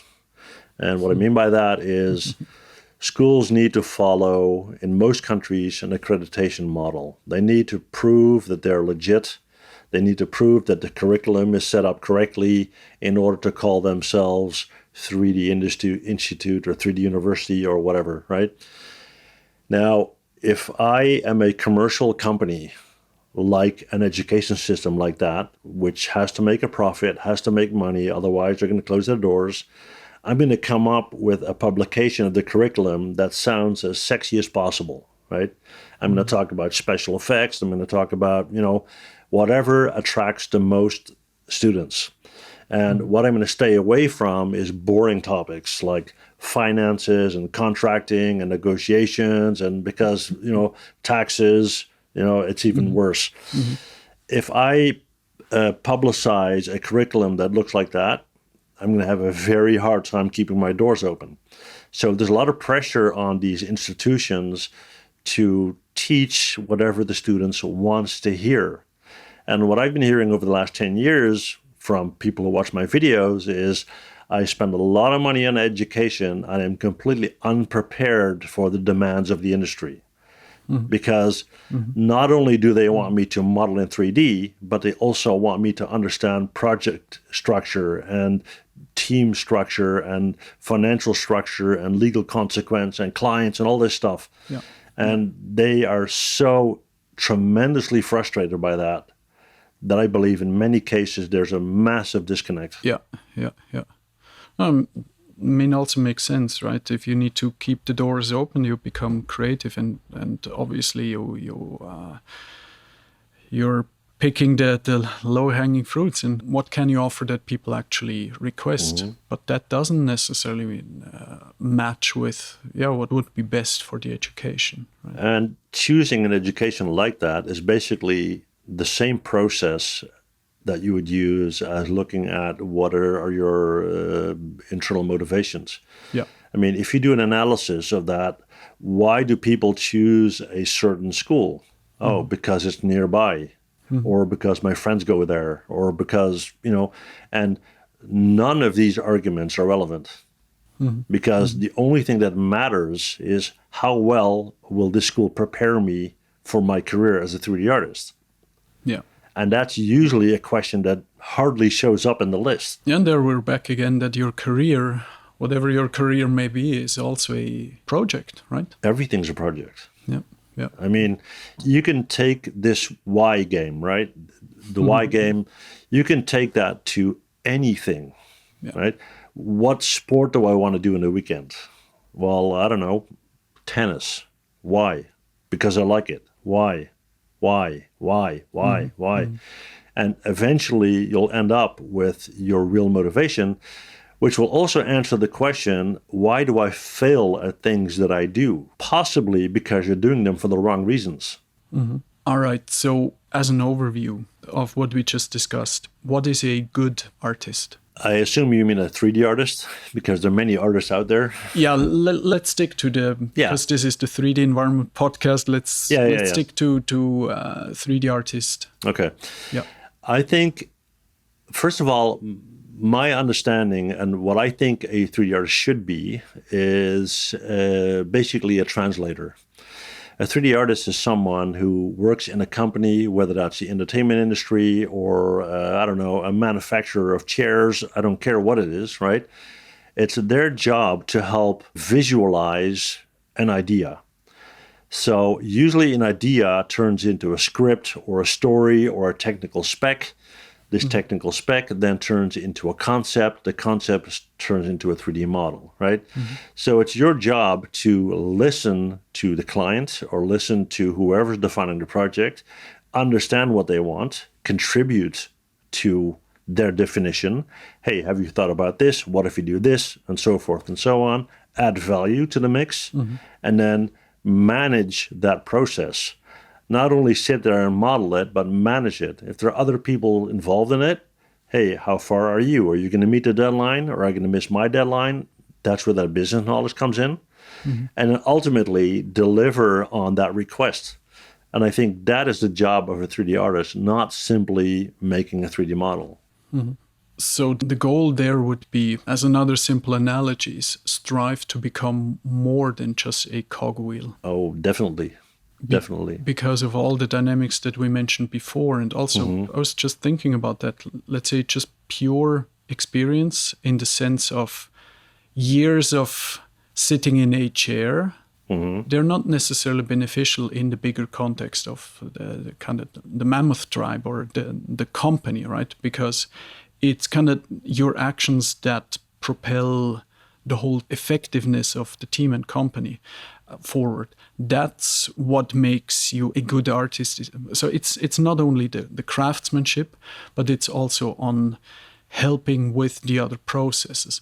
And that's ultimately also what the more valuable become to the actual process in, let's say, a company. That's why you are earning the raises, why you are getting, in the end, more salary, because you are becoming recognized by the company as one of those foundational pillars that the company can build on in a deep sense of trust to be able to move forward. It's not kind of the other way around, or like in my experience, at least in past, it wasn't because of, let's say, pure experience or pure one-sided aspect, kind of concentrating on myself and I deserve to be more successful than I am. It's always this dynamic with other people and the dynamic of the business that reflects that success. I mean, there's one thing to mention about what you just said that kind of clarifies it all, right? If you are working for a company in whatever capacity, you have a sense of what value is, in your opinion, but you're not the one holding the sack of gold, right? So if you want a bigger piece of the cake, then you will have to recognize what their value system is. And you need to come up with ways to add to that value. And if you are a passive rigid body, right, sitting there, it's not going to happen. And if you take the time and effort to understand, what it is that you need to do to become more valuable, then instead of a cog with no sense of direction and no influence on direction, you might become a steering wheel at one point. Yeah. And the ability to actually recognize the two value systems, because we all have our intrinsic motivations or, let's say, inner directions of where we would like to go. To first of all, to recognize that, let's say, a company has a certain direction and you have a certain direction, also personal motivation in life. Recognizing those, let's say, two vectors, And then to go away from the direction of being just a cogwheel into a more good artist, a good employee, is what can I do to proactively actually align those two vectors? I wouldn't say it's alignment, and this again relates to a business skill. It's basically a negotiation. I mean, if I'm dealing with somebody who has an idea of a project, let's say it's my team leader, right? Lead artist, and they have an idea of how things should be done. And I have an idea of how things should be done. And let's say his range of thought goes from 5 to 10, right? And mine goes from 0 to 6. The common ground is between 5 and 6. Yeah. So that's where your communication skills come in and your negotiation skills come in. Yeah. How can we get closer to that area where we both agree so we can move forward? Now, if you put in zero effort to achieve that, you will experience this person as being very bossy because he's pushing you towards 5 to 10. Yeah, fair enough. Yeah. Because you're not putting in any effort to get closer to that point. He might see you as a reluctant employee, as a non-flexible employee, as a passive rigid body, right? And although your models are okay, right, you're just a pain in the you-know-what, right? And if you are the proactive type that says, hey, you know, I understand that you're there, but what if we do so-and-so, that kind of thing. Yeah. You're making his job easier, you're adding more value. Next time around, when he's looking for a project lead, he might consider you. Yeah. But it needs a dialogue and a proactive effort of going into a mutually beneficial direction together, right? You have to be a more outgoing person to do this. And for a lot of people, especially in the 3D world, that is sometimes an issue. But the thing is, the reason why people are so reluctant to engage in this conversation is because it's scary. Now, why is it scary? Because they don't have a clear understanding of their own personal motivation. And if you are absolutely clear on who you are and what you want, then it's way easier. Because when they tell you their range of expectation, you immediately know if you fit in that range or not. If you have no idea and you have to think about this and I'll get back to you in a week and whatever, that's not going to fly, right? So it's in your own benefit to look into it. Yeah. All right. Regarding your main YouTube channel and in the kind of culmination of the stuff that we discussed so far, the structuring of the content and kind of the selection of the content, it has a very, very deliberate structure, right? And you mentioned the levels, level 1, level 2, level 3. And if you just watch individual videos, you will most probably never pick up on the structure. And so there is a certain potential of being misunderstood or not seeing that whole big picture. And all of the 30 years of experience of your whole career is basically also manifesting itself in the structure and the type and the methodology of how you are teaching the individual craftsmanship skills, let's say, for example, in Maya. And you said you're leaving certain breadcrumbs, but there is a certain potential that this stuff is misinterpreted or let's say the big picture might be missed. So can you give me a little bit of a tip to your viewers of how the big picture maybe can be discovered or how your content should be seen or consumed? Well, would it surprise you if I said they would have to ask the question, why? Why? I mean, and the thing is, people tend to not think about this. I need to know how to do something. I'm going to type it in Google. It comes up with a video, and the title says, this is how you do it, right?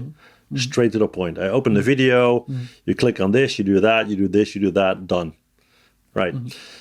Now, if we look at this internal motivation, I know what the motivation is for the person that's looking for the video. They want to know how to do this. I don't know why they want to know how to do this, but I know that's why they're there. When I make this video, what is my motivation to make these videos? Because they're monetized? No, they're not. Right? Because I want to give back to the community? Okay, fair enough. Well, what does that mean? I want people to be prepared for their role as a 3D artist in the industry.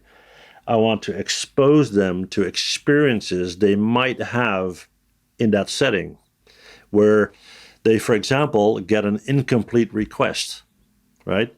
Or they get half of a story and they have to kind of interpret it themselves and say, well, okay, it ended here, but how could I bring it to completion? Or why did he do it this way instead of that way? That would manifest itself in the comment section. Hey, I saw that you did it in this way, but why didn't you do it in that way? Yeah. Because this would have, as a result, so on, so on, and so on, so on. So instead of looking at the channel as a barrel of free tips, right? I'm looking for communication exchange. It's literally remote teaching. That's the idea.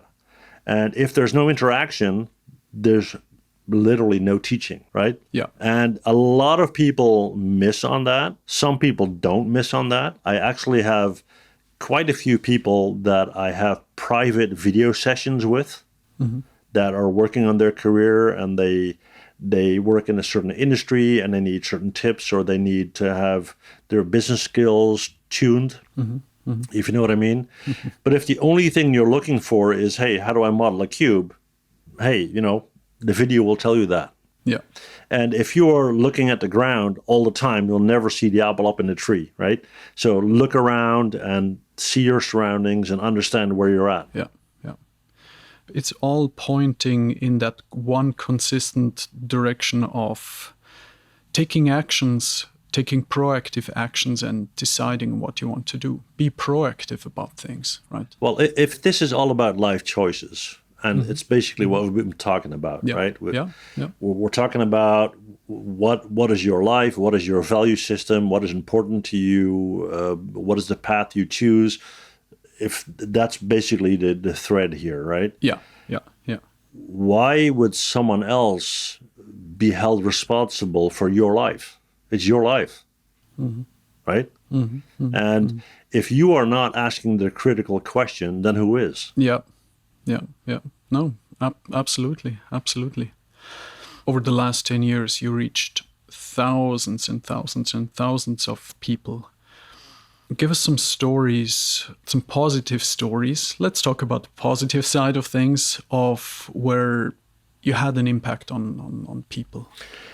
Well, I can only take their word for it, right? But I must say, internet being what it is, I get many comments. And of course, I'm going to get troll comments as well, which is kind of part of the game, I guess. But at the same time, every once in a while, I get a 3-page email, or I get stories that are truly amazing and touching, which is nice.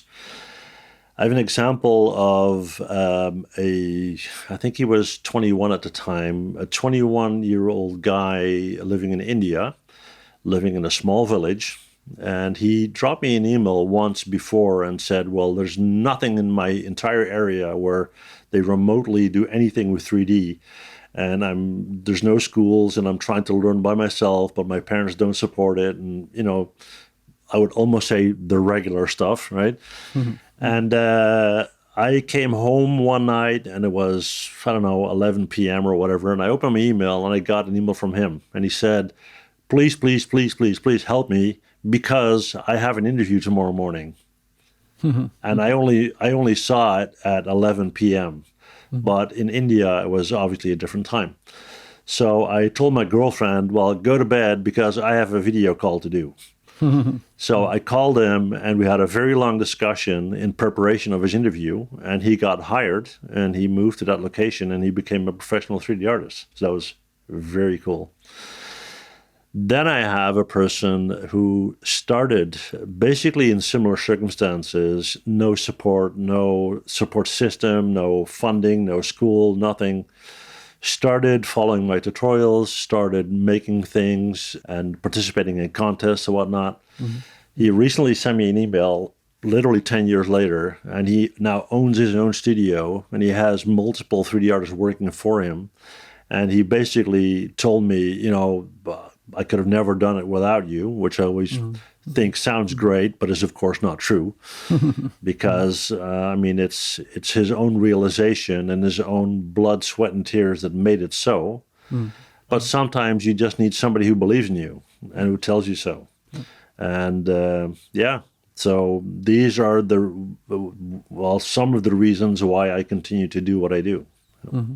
This is so inspiring, and also, maybe also these things need to be addressed, right? There's a tendency, and I also have the tendency to very often focus on the negative sides, but sometimes stepping back and saying, okay, what is truly the positive thing is something that is, first of all, it's like a statement of, well, I have reached this or that, to be able to acknowledge it, which I also personally find very hard, but it is necessary. And then you can also reflect on it and say, do I want to go in this direction? And with these positive stories, there's plenty of reason to continue to go in this direction.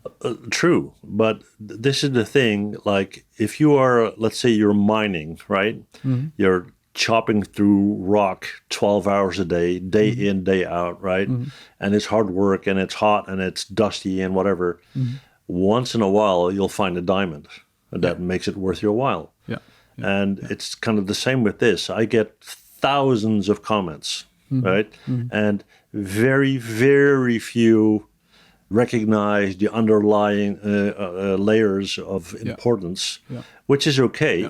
Because maybe a year from now they do, and maybe they never will, which is fine, right? But that's what it's all about, for me anyway. Now, before I mentioned the term, your main YouTube channel, there's more. There's actually more YouTube channels that you're working on. Can you give us a little bit of an overview? Right now, I think I have 6 YouTube channels, 2 Facebook pages, and about 5 Facebook groups. So quite a bit. I have a channel on self-reliance, which is all about literally self-reliance. So it's first aid, it's creating your own heat source, it's prepping food, that kind of thing. So basically, what do I do if the grid goes down, right? That kind of thing.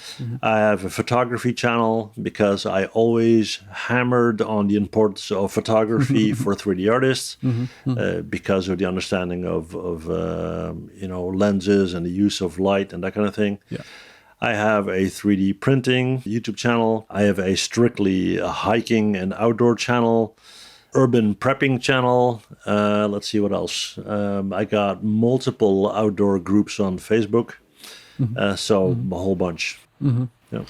And I definitely see a pattern there. And everything seems to be combined, right? There's also there a bigger picture. So behind the scenes, at least, and this is why I wanted to address all of these topics. Now, are there specific efforts to kind of, because the things are connected behind the scenes, are there specific, let's say, next steps to kind of also starting them to combine the channels a little bit more story-wise? Not physically combining them, but you're right when you say, are they connected? They are, because the theme there is basically rely on yourself. It doesn't mean that you want to do everything yourself, but it does mean that you don't always want to rely on others for your own success. Otherwise, it would kind of sound like I'm not a team player. I definitely am. But it's always great when you work with people that have the same energy and the same drive, right? instead of the guy that's 500 yards away from the mammoth saying, "Do we have meat yet?" Right? So, so that's kind of the thing, and that's the common theme. As far as combining them, sure. I mean, I will come up with an idea to, for example, right now I'm working on a windmill. I'm working on a reverse Darwin windmill to generate wind energy and through a converter turn that into DC electricity. Mm-hmm. And I made the concept for it in Autodesk Fusion. I'm going to model it further in Maya. Then I'm going to prep and slice it in Bamboo Studio on my other channel, my 3D printing channel. Then I'm going to take the model into my Self-Reliance channel, do testing and measurements and improve on it, and then start all over again. So I'm going to go from one channel to the next, and back and forth. And if you just want to see the 3D part, great. And I'll say that in the video, hey, if you only want to see this, great. If you want to see how it works, check out the other channel. Yeah, talk about mechanical engineering, right? It's just, I always had this sense of how things work. And once you understand how things function, then you can understand them from front to back. And what I always did in my corporate career is I would take a highly complex process covering multiple entities, multiple legal territories, very, very complicated stuff. And I would literally bring it down to one piece of paper flowchart. And then say, okay, so this is the basic understanding of what's happening here. What's wrong with it? And then build back up the layers again and go back to that level. Yeah, this notion of starting with a concept or with an idea that, for example, like a windmill, and going from the idea to 3D modeling to kind of the engineering to the production to the use in the end. That again, let's say in this case, could be also an aspect of self-reliance, for example. For right? sure, yeah. This is so important, I think, to understand you as a human being with the thoughts and the motivation, but also to me, these things helped tremendously also to understand that big picture of why you are doing certain things so meticulously on one channel, for example, or actually on each channel individually. But it can be as there's this red thread going on through all of those aspects. And if you discover, or that's what happened to me, if you discover this red thread, it's eye-opening. And this is something that was very dear to me to actually mention or bring up in this podcast episode, because it's so valuable in understanding life on one side, but also understanding the structure of the content on, for example, your YouTube channel. Right. And that's something that I just is worth mentioning, because there's this risk of that these things might not be picked up on by a larger portion of your audience that just watch little segments of how do I model a doorknob or a car or a bumper or things like that.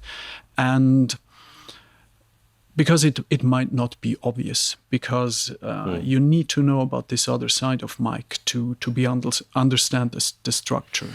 I don't know if people would have to understand me. I mean, that's up to them, of course. First of all, thank you for saying that.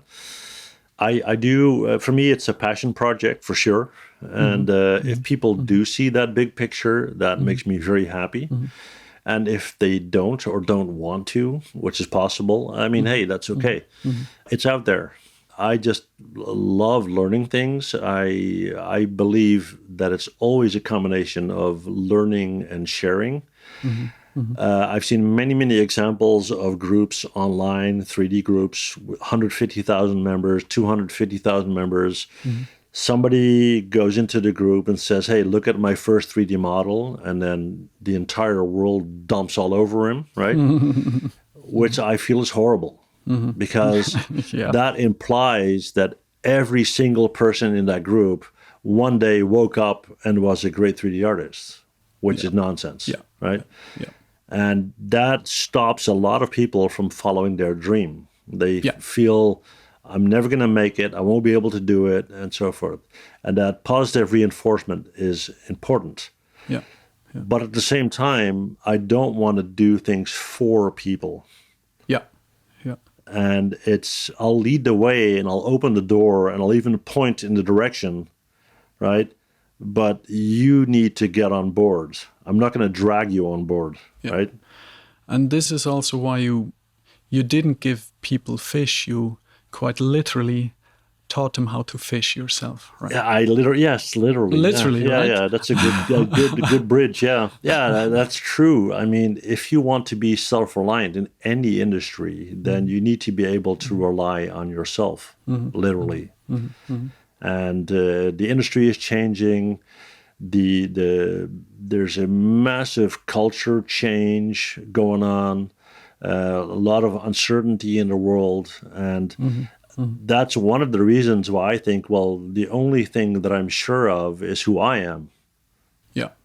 And everything around me might change, but I feel that I have the tools to deal with it. Yeah. Yeah. An extension to that's something that is very, very dear to me, and my own, let's say, history is that you need to at least try to understand who you are, but also who you were, and what it took to get to the point where you are at the moment. And another example of just people being kind of condescending on your first 3D model, it's exactly the same analogy of if you're a student driver, like literally a car driver, and then people honking at the guy with an, I don't know, in Switzerland there's an L sticker on it. So they're very obviously honking at the L learning student driver, right? And having not enough self-reflection ability or not caring enough to be able to recognize that you were in the same damn situation a couple of years ago, right? Yeah. And this notion of self-reflection and seeing certain things that others don't yet have, what you possess, and the humility about this. This is something that I very often struggle with understanding. Why do humans have this? I think it's a good example with the student driver, because the car driving behind the student driver is inside a metal box. So it's very anonymous, as is the internet, right? Yeah. I mean, you wouldn't walk up to that student driver who's sitting in the car, knock on the window, ask them to lower the window and tell them they're an idiot, right? You wouldn't do that. Yeah. But it's safe, it's anonymous, you're in your little metal box, right? And apparently it's okay to do so because everybody else is doing it as well. Yeah. It's kind of the same thing that's happening on the internet, right? Yeah. But again, what you say or think of others doesn't, well, it does say something about you, right? Yeah. For sure. Yeah. But it doesn't change who you are in essence. It doesn't make you bigger. It doesn't make you better. None of that. It probably makes you worse. But yeah, but that to me is exactly the goal, where you have to be honest with yourself, truly to the core, in if you're playing the why game. In, for example, what's this saying? Kind of, don't do to others what you don't want others to do to you. This one, right? This is highly based on self-reflection and judging your own values and judging the behavior of yourself against the judging of other people.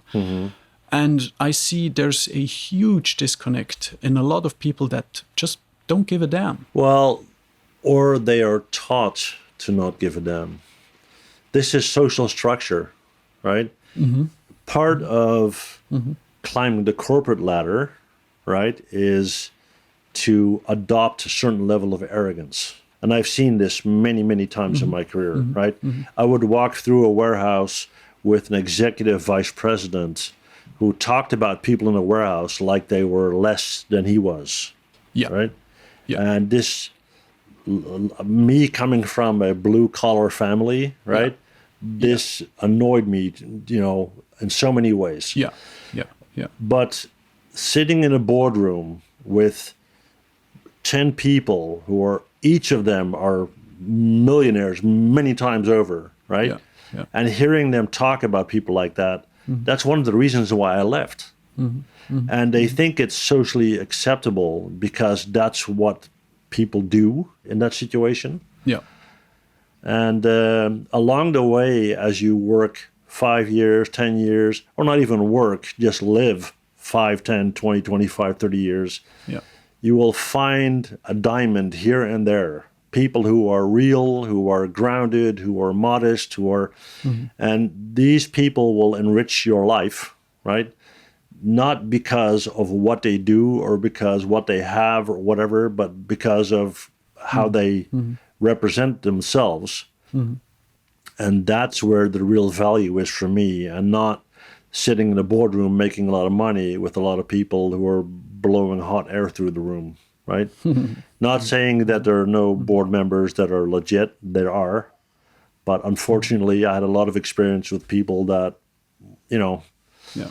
Yeah. if there was a situation where a company would shut down, their first question would be, what about my bonus? And not, what about the 10,000 people that will be fired? Yeah. Their bonuses. They don't get bonuses. Yeah. Yeah. Yeah. Right. But this is also, again, a self-reflection point on the whole discussion we had so far, is regarding how do you define your career and the career that you might have intended to pursue. If you reach that level that you would like to go towards, let's say the boardrooms, for example, if you study a little bit the structure of what is going on there and how people are, the example that you just mentioned before, right? What the tone is. Is that really the goal where you want to be? Would you even be happy in that? And I mean, that's just one example, right? Yeah. But would you be happy in that situation if you reached your current definition of a career goal? Certainly not. Certainly not. And actually, even then, I spent a long time trying to change the culture from within. That's one of those things, right?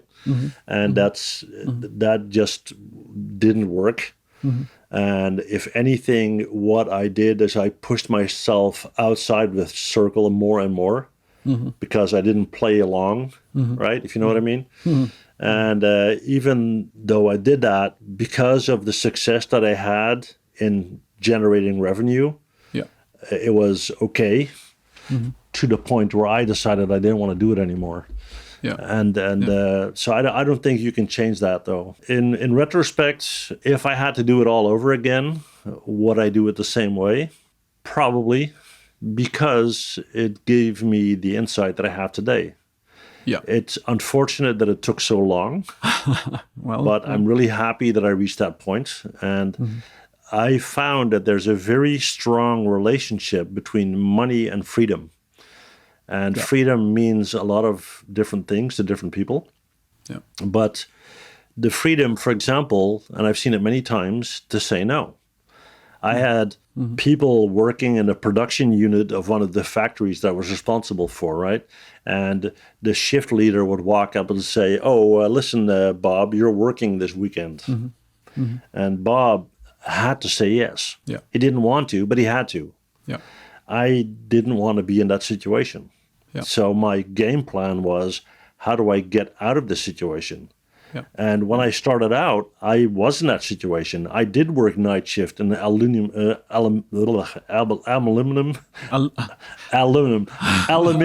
Yeah, that's what you get when you deal with English people and American people. It's aluminium or aluminum. Anyway, I worked in a factory, 3 at night, loud, coveralls covered in oil, and people shouting over the noise and whatever. I did jobs like that, crawling under machines, picking up rotten potatoes, and I did all of that, right? So I thought, well, how do I get out of this? By making small steps, and by studying and studying and studying. And I nonstop studied for 14 years after I started working, right? Yeah. And what was my main motivation? Was it money? No. My main motivation was, I want to have the freedom to say, I don't want to work here anymore. I'm going to leave. Because what's going on here is something that I can't live with, and so forth. For me, it'd be horrible to see all that going on and to have no choice but to stay there. So that was my primary drive. Yeah. And ever since, my personal self-reliance has always been the number one for me, regardless of pay, regardless of where I work or whatever. Yeah. I mean, just money and freedom to, for example, say no. If just concentrating on those two concepts and contemplating on them, what do they mean for me? And how do I see, for example, career planning in relation to those and my personal value systems, the why game and so on? Yeah. Just, I mean, this stuff in itself might save you, like really sit down and plan these things in, or think about them for 2 or 3 hours. Yeah. Might save you 10 years of misery. 15 years of your life, and to have a head start to go in that direction. And I vividly remember a time that must have been 2012, 2013. I was sitting in a bar, in a metal bar, really loud music in the middle of Zurich. I was having a drink and I just took notes for myself on little pieces of paper. Where do I want to go in the next couple of years? Not tomorrow, right? In the next couple of years, where do I want to go? And there was a kind of drunk guy, and it was a Saturday evening. So then there was a drunk guy to kind of talk to me or started talking to me. And what are you doing? "Oh, I'm taking notes where I want to go. And, yeah, no, you don't. You're not supposed to do that. It's Saturday evening. You're supposed to drink. So, yeah, no, fuck off, right? Leave me alone. And this is what I want to do, and this is how I'm actively managing my life and decide what will make me happy eventually, right? Yeah. But this notion is really hard to teach. But that's the thing. It has to be a realization. Yeah. If you tell people this, they're like, yeah, right? Yeah. I mean, there's this book, I think it's called, and I read it many, many years ago, something about stealing your dream, right? And I remember this story about there's a guy and he decides he wants to start his own shop in bicycle repairs, right? Nothing fancy, just good, honest work, right? So he has this idea and he's all excited and everything. And he's like, he's meeting up with his friends and he's telling them, I decided to start my own company. You start no company? You're way too stupid to start your own company, right? Then he goes home and his parents say, well, boy, are you sure you want to do that? Because it's so risky and you don't have the finances and blah, blah, blah, blah. So long story short, everybody is taking a bite out of his dream, right? And at some point, it's not viable anymore. Yeah. And it's he starts doubting his own decision, and the people around me think it's a bad idea, and it never happens, right? And that doesn't mean that everybody should go out and start a business tomorrow, because it is a risky endeavor. But I'm just saying, if you let people externally influence you to the extent that they push out your opinion out of the way, then that's where you need to pay attention. No, I absolutely agree. There's the 6 or 7 rules of success by Arnold Schwarzenegger. There's a short YouTube video, a couple of minutes long, and one of those rules is actually don't listen to the naysayers. Yeah. And I mean, if one guy came from pretty much nothing and got extremely successful, Arnie. And it's definitely Arnie, right? Yeah. And people are very belittling it and still cannot fathom how he actually got to success and think it was luck because he was very, very, let's say, he just had this one shtick and which made him successful, right? But a lot of people, for example, don't know that while he was starting his career in the States, after he actually moved over to California, he was studying economics and he was already doing investments in real estate. So he was very successful. He was very young. He was already quite successful in real estate before any of that other stuff actually happened. Taking control of his own life. Yeah, yeah. Yeah, I mean, you can inspiring. wait for a stamp of approval for a very long time. Yeah, yeah. But like I said earlier, if you look at any of the success stories out there, yesterday I was looking at this documentary about Dustin Hoffman, right? Now, Dustin Hoffman, he's getting up there age-wise, but he's a pretty famous actor for those that don't know. And he was a high school dropout. And he, I think he left home when he was 15 and went to California to become an actor, something like that, right? Yeah, yeah. And it's risk and reward. And that's what we talked about before with the beach, right? If you don't take any risk and you get your reward, it doesn't mean anything. Yeah. Right? Yeah. Yeah. And there's this business quadrant that just came into my mind, right? You talked about being successful. Now, there are people that are unknowingly successful, right? There are people that are knowingly successful. Then you have people that are unknowingly unsuccessful, and they're knowingly unsuccessful. Yeah, interesting. Yeah. And everybody fits in one of these. And if you understand where and which quadrant you are, then that's a good starting point. Yeah. If you are unsuccessful and you know it, you know you need to do something. Yeah. If you're unsuccessful and you don't know it, what are you going to do? Yeah, interesting. Very, very interesting. Cool. So to you, what is creativity and what is your personal source for that creativity? Oh, that's a good one. What is creativity? To have a mind with no borders.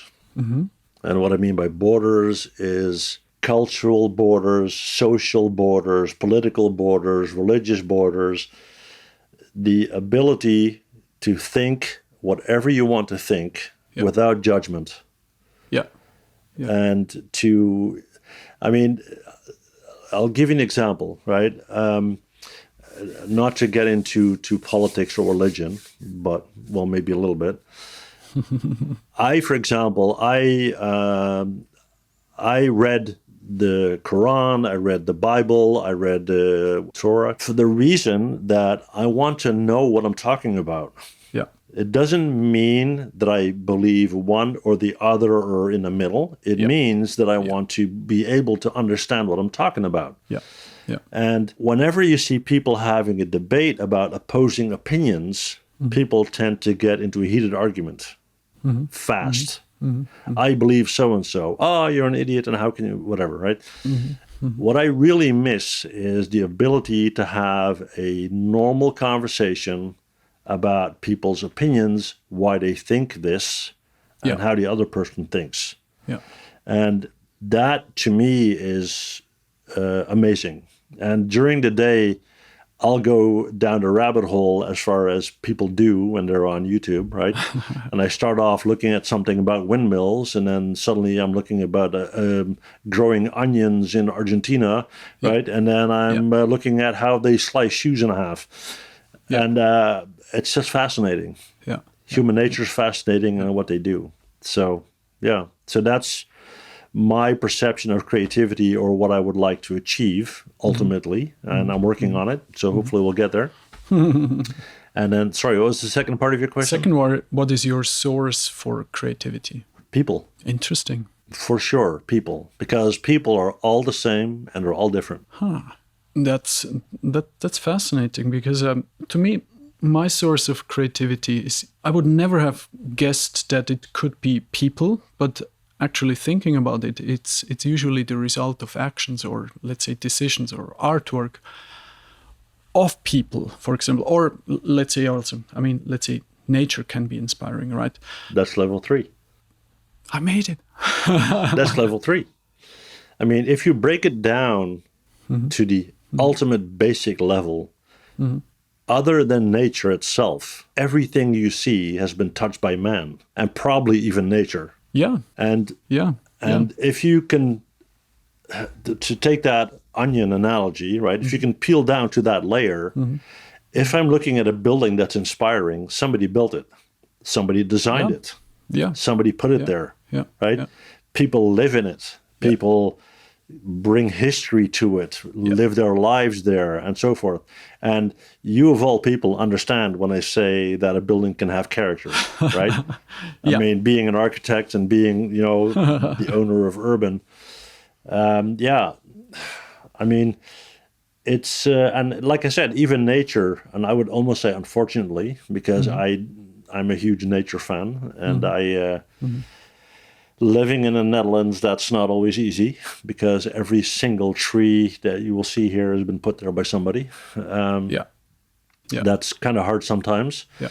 But people are always a source of inspiration, and I'll look at people. I mean, I traveled a lot, right? So I've seen a lot of cultures, and I've seen a lot of living environments, and it's endless.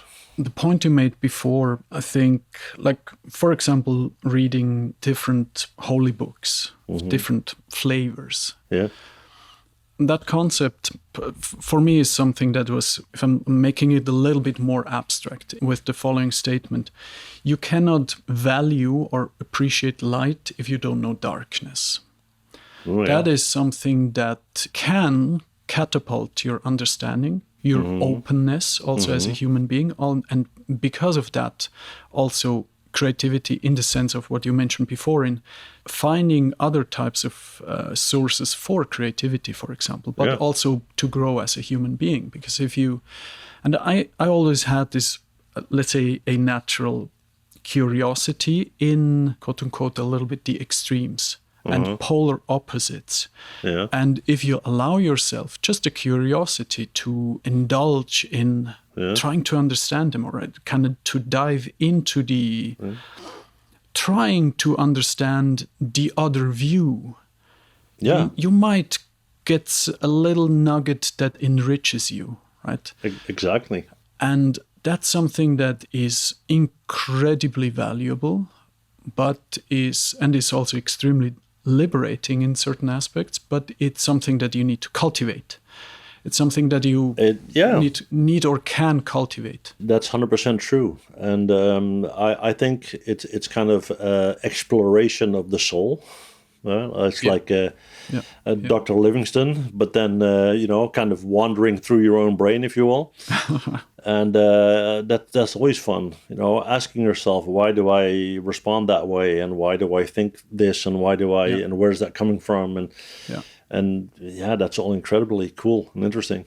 Yeah. And a lot of people don't go there because they are too busy sitting in their little metal box, yelling at people with an L on their car, and that kind of thing. So no, I get that completely. Yeah. Very nice. Let's jump to the last two questions that I always ask. We just got started. We just got started. Yeah. So, book recommendation. What is one or two or three books that you would recommend that helped you? Well, one is absolutely one that you wouldn't expect, and it's called A War Cry by Leon Uris. Mm-hmm. Yeah, Leon Uris is a former U.S. Marine. And he was involved in the Second World War in the Pacific, in, if I pronounce it correctly, Guadalcanal, I think it's called. Mm-hmm. But this story is basically him going through boot camp as a U.S. Marine, being sent to the Pacific. And it's not necessarily a war story, but it's more how to deal with adversity, how to rise to the occasion, how to survive in difficult circumstances. Mm-hmm. I've read that book many times over, and I think the first time I read it, it was, 8 or 9.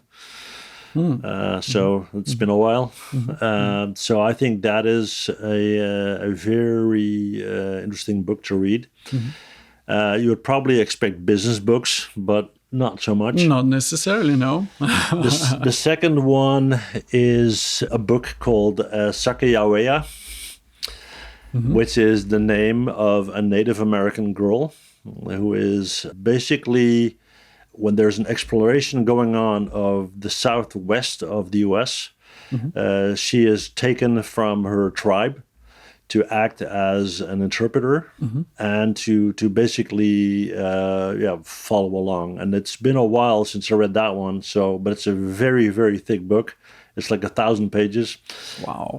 But it's a very amazing story, and it's basically a story of exploration.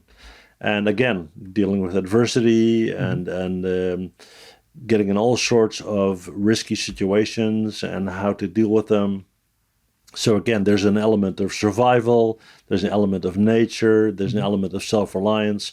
Even at that age, that book played a big role. What's the kind of the time frame the story plays in? I think it's, I would say 1870s. After the Civil War and basically before the Industrial Revolution. Yeah, somewhere in that ballpark. Yeah. And then there's one book, and unfortunately I don't know the name of the book. I do know the writer. I think it's Jack London. And this is kind of the story of, and they made a movie about it, but what's this guy name again?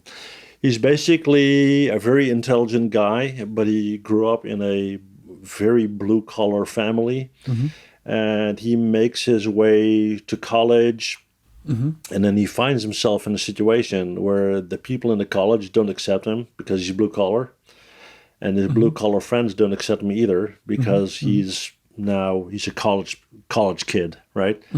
So he's in between two worlds, and he doesn't fit in either of them. Yeah. And I'll look up the title and then maybe put it in the description or something. Yeah. Yeah. So these 3 books, there's the one. These are the ones that come to mind. Obviously, I read a ton of business books, but there's nothing really a lot there that I would mention as you should read. Because very little of that is about human nature. Because as we saw, everything boils down to human nature. I think so, yeah. And as far as reading books, it's still something I think is extremely important. And unfortunately, a lot of people don't do that anymore. But it's kind of a window into the history of mankind. Yeah. And I think, what's the saying again? If you're not aware of history, it's likely you'll repeat it. Something like that. Ooh, that's a tough one. Yeah. So, yeah. And then, the last question that I usually ask is if there's one thing you could change the planet in the universe, what would that be? The planet and the universe. Well, one is part of the other. Yep. Well, if there's one thing I could change, this sounds like a Miss Universe election. What I would change, this might sound very strange, but I would want to have a mechanism where people would be forced to have to wait 10 seconds before they could respond with emotion to anything. Interesting. Would they have to just wait or also reflect? Well, hopefully one will result in the other, right? You weren't specific. The problem is, and I've been reading a lot about I think it's called anthropology. I'm not sure about the English word. The study of peoples, if you know what I mean, right? And if you look at how people have this need to belong, social connection, right? And they manifest that in the clothing they wear, the language, not the language as in English or another language, but the lingo they use, right? The music they listen to, the cars they drive, etc., etc. For me, these literally represent chains. They limit you in so many ways, right? And I've been fortunate enough to travel a lot. And one of the most remarkable countries I ever went to was Japan. And Japan, of course, has a very rich history. But you also see that that concept is present in a very, very strong way, right? As far as who you talk to, who you don't talk to, what you say, what you don't say, and that kind of thing. And I mean, they say with great strength comes great responsibility. If you have no restriction, then at the same time, that's also very dangerous, right? Oh, yeah. And you cannot assume that you can have an open discussion about anything with anyone. Yeah. Yeah. And that's too bad. Yeah. So maybe that's what I would wish for. Yeah. Yeah. Yeah. Yeah. That's super important, right? Just, for example, studying different social hierarchies as they have manifested in different cultures, different kind of political systems, and then trying to figure out what is the common denominator of how humans operate in general will give you a very, very strong understanding of the mechanics that are at play. And then you can start figuring out what they mean to you and how do you want to interact with those. Yes. I mean, if people are often opposed to certain things that they have very little knowledge of, then you can ask why, right? Well, but the thing is, if they're not open to that discussion, then it might be a problem. Yeah. I mean, I'll give you an example. I'm a member of a volunteer organization, Veterans for Animals, right? So the veterans that are volunteering in that organization, they're not necessarily vegans or vegetarians or anything like that, right? Yeah. They help animals, right? Yeah. Yeah. Now, if a comment came up, why are you wearing a leather belt? How can you do that? Because you say you're for animals and so on. Yeah. Yeah. Yeah. Now, we had a situation where we had to rescue a tiger. Well, not rescue, like move from one location to the other, so it had more space and so on. And the people taking care of the tiger, they were eating vegan wraps, right? Because they had a passion for animals. And we said, what do you feed the tiger? And they said, cow. Yeah. Yeah. See what I mean there? Yeah. Now, I wanted to have that discussion, but you can't. And why not? Right? You can talk to people who have a different opinion, right? Yeah. You should think. But the reason that most people can't is why if you turn on the news, there's conflict and there's whatever. Yeah. Yeah. Yeah, but embracing this conflict and other views or accepting other views in general in life, I think it should be a general mindset of, let's say, a Swiss Army knife mindset that you apply to everything in life. Correct. And not only subsets. Because, for example, boycotting, for example, animal products, then you cannot buy a set of headphones because they have membranes that do have parts of animal products in the headphones. So then in general, how far do you go? And it doesn't have to be, let's say, it should apply to all aspects. And sure, you cannot know everything. But that's kind of my point. I mean, if there's I don't know, I think his name is Peterson. He's all over YouTube. He had this discussion with a lady who was I don't know, vegan or vegetarian, but it doesn't matter. But anyway, he said, "Do you eat avocado?" And she said, "Yes." What has that to do with anything? And she said, "Where do you think they come from?" "Oh, I don't know, Brazil." How do you think they get from Brazil to the US, right? Yeah. They go on ships and they run on coal and so forth and so on. And if you didn't eat avocado, but you ate something locally, right? Yeah. So there's always these elements that you're unaware of. And my idea there is talk about them. Yeah. Educate yourself. Yeah. And without having an opinion and without being emotional and without jumping on top of it, and just try to educate yourself. Yeah. This aspect is really, really important in the sense of the this notion that I mentioned before of self-reflection. And don't assume the other person is just wrong. Don't assume anything. Don't assume anything, and especially also always assume that the other person might know something that you don't. That would help you.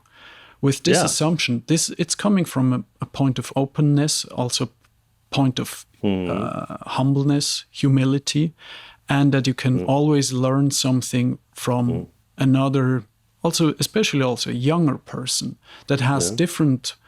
We kind of talked about the 20-year-old before, right? But they actually, because of their, let's say, for example, because they are digital natives, they might bring some other expertise to the table that you don't have and will never have. And because of this, it's a good thing to stay open to everything, right? I mean, the whole learning system over the decades has changed, right? Yeah. I've been taught to remember things. Yeah. That's the school system that I grew up with, right? Yeah. Now it's much more, are you able to access the information you need?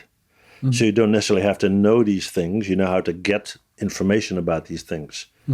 That's it's a massive change. Yeah. And, young people get often a bad rap, right? Because, they're lazy and they're this and that and whatever. But I think in all fairness, if you look at giving somebody 200 options to pursue, to lead to potentially nothing, that can be quite depressing, right? Yeah. And if you have two choices where either one will lead to a fulfilling life, right? Like basically what I grew up with. Yeah. Yeah. And also kind of going even a little bit further with learning things by heart, for example, or knowing things. Then what you just mentioned also with finding or developing the skill or being trained in the skill of finding information. And now also kind of with the coming years, it will become more and more important also to develop a skill for where do I find and the right information and how do I sift through it to find what's actually, first of all, true. Fake news, all of those things, right? Yeah. And how do you stay neutral in the sense of just reading them, not stepping back, not becoming emotional, for example, and just saying, okay, is this source even true or not? That's another skill that upcoming generations will need to be trained on quite a lot. I think even already. I mean, over the last 10 years, this has become very important. I mean, if you watch the news in the US, the news changes depending on what channel you're watching, right? And if it's not sensational, it's not news. So the emphasis is on the negative for sure. And the funny thing is, if you look at the tiny farmer communities in the Midwest in the US, on their local news, it's, Farmer Bob has 5 new chickens, right? Which is wholesome and it's fun and it's all that. And now it's all about the negative. And because the life cycle of an information point, if you will, a chunk of data or news or whatever is minutes, right? If there's a shooting somewhere, they might talk about it for an hour, maybe, right? But within an hour, there are 20 others. And that's just how it's evolving. And that's not that the world has changed per se, but that's how the news has changed. Because it's a competition of who will get the views. There's so much going on the internet. You have to have a very powerful, sensational story to get noticed at all. Yeah, this is a problem, right? It's not about the information anymore. It's about, or let's say specifically with the news or with news media. Okay. And it emphasizes the point why you should say why. More and more so. And don't take anything at face value.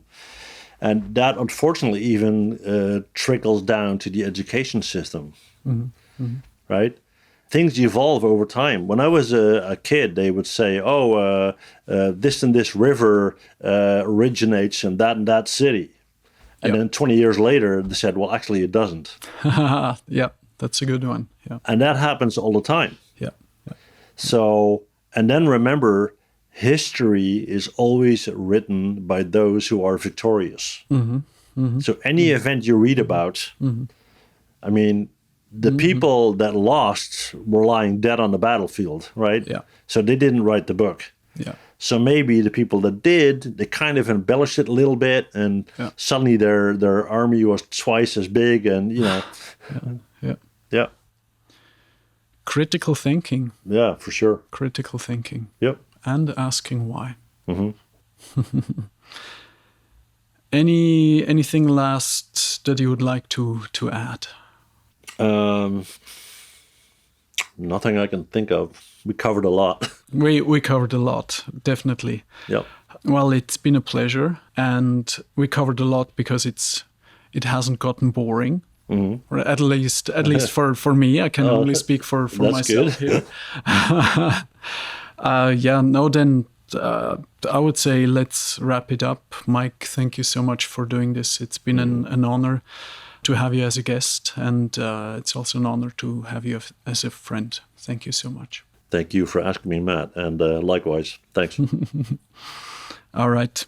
Have a great day. Yeah, you too. Bye-bye.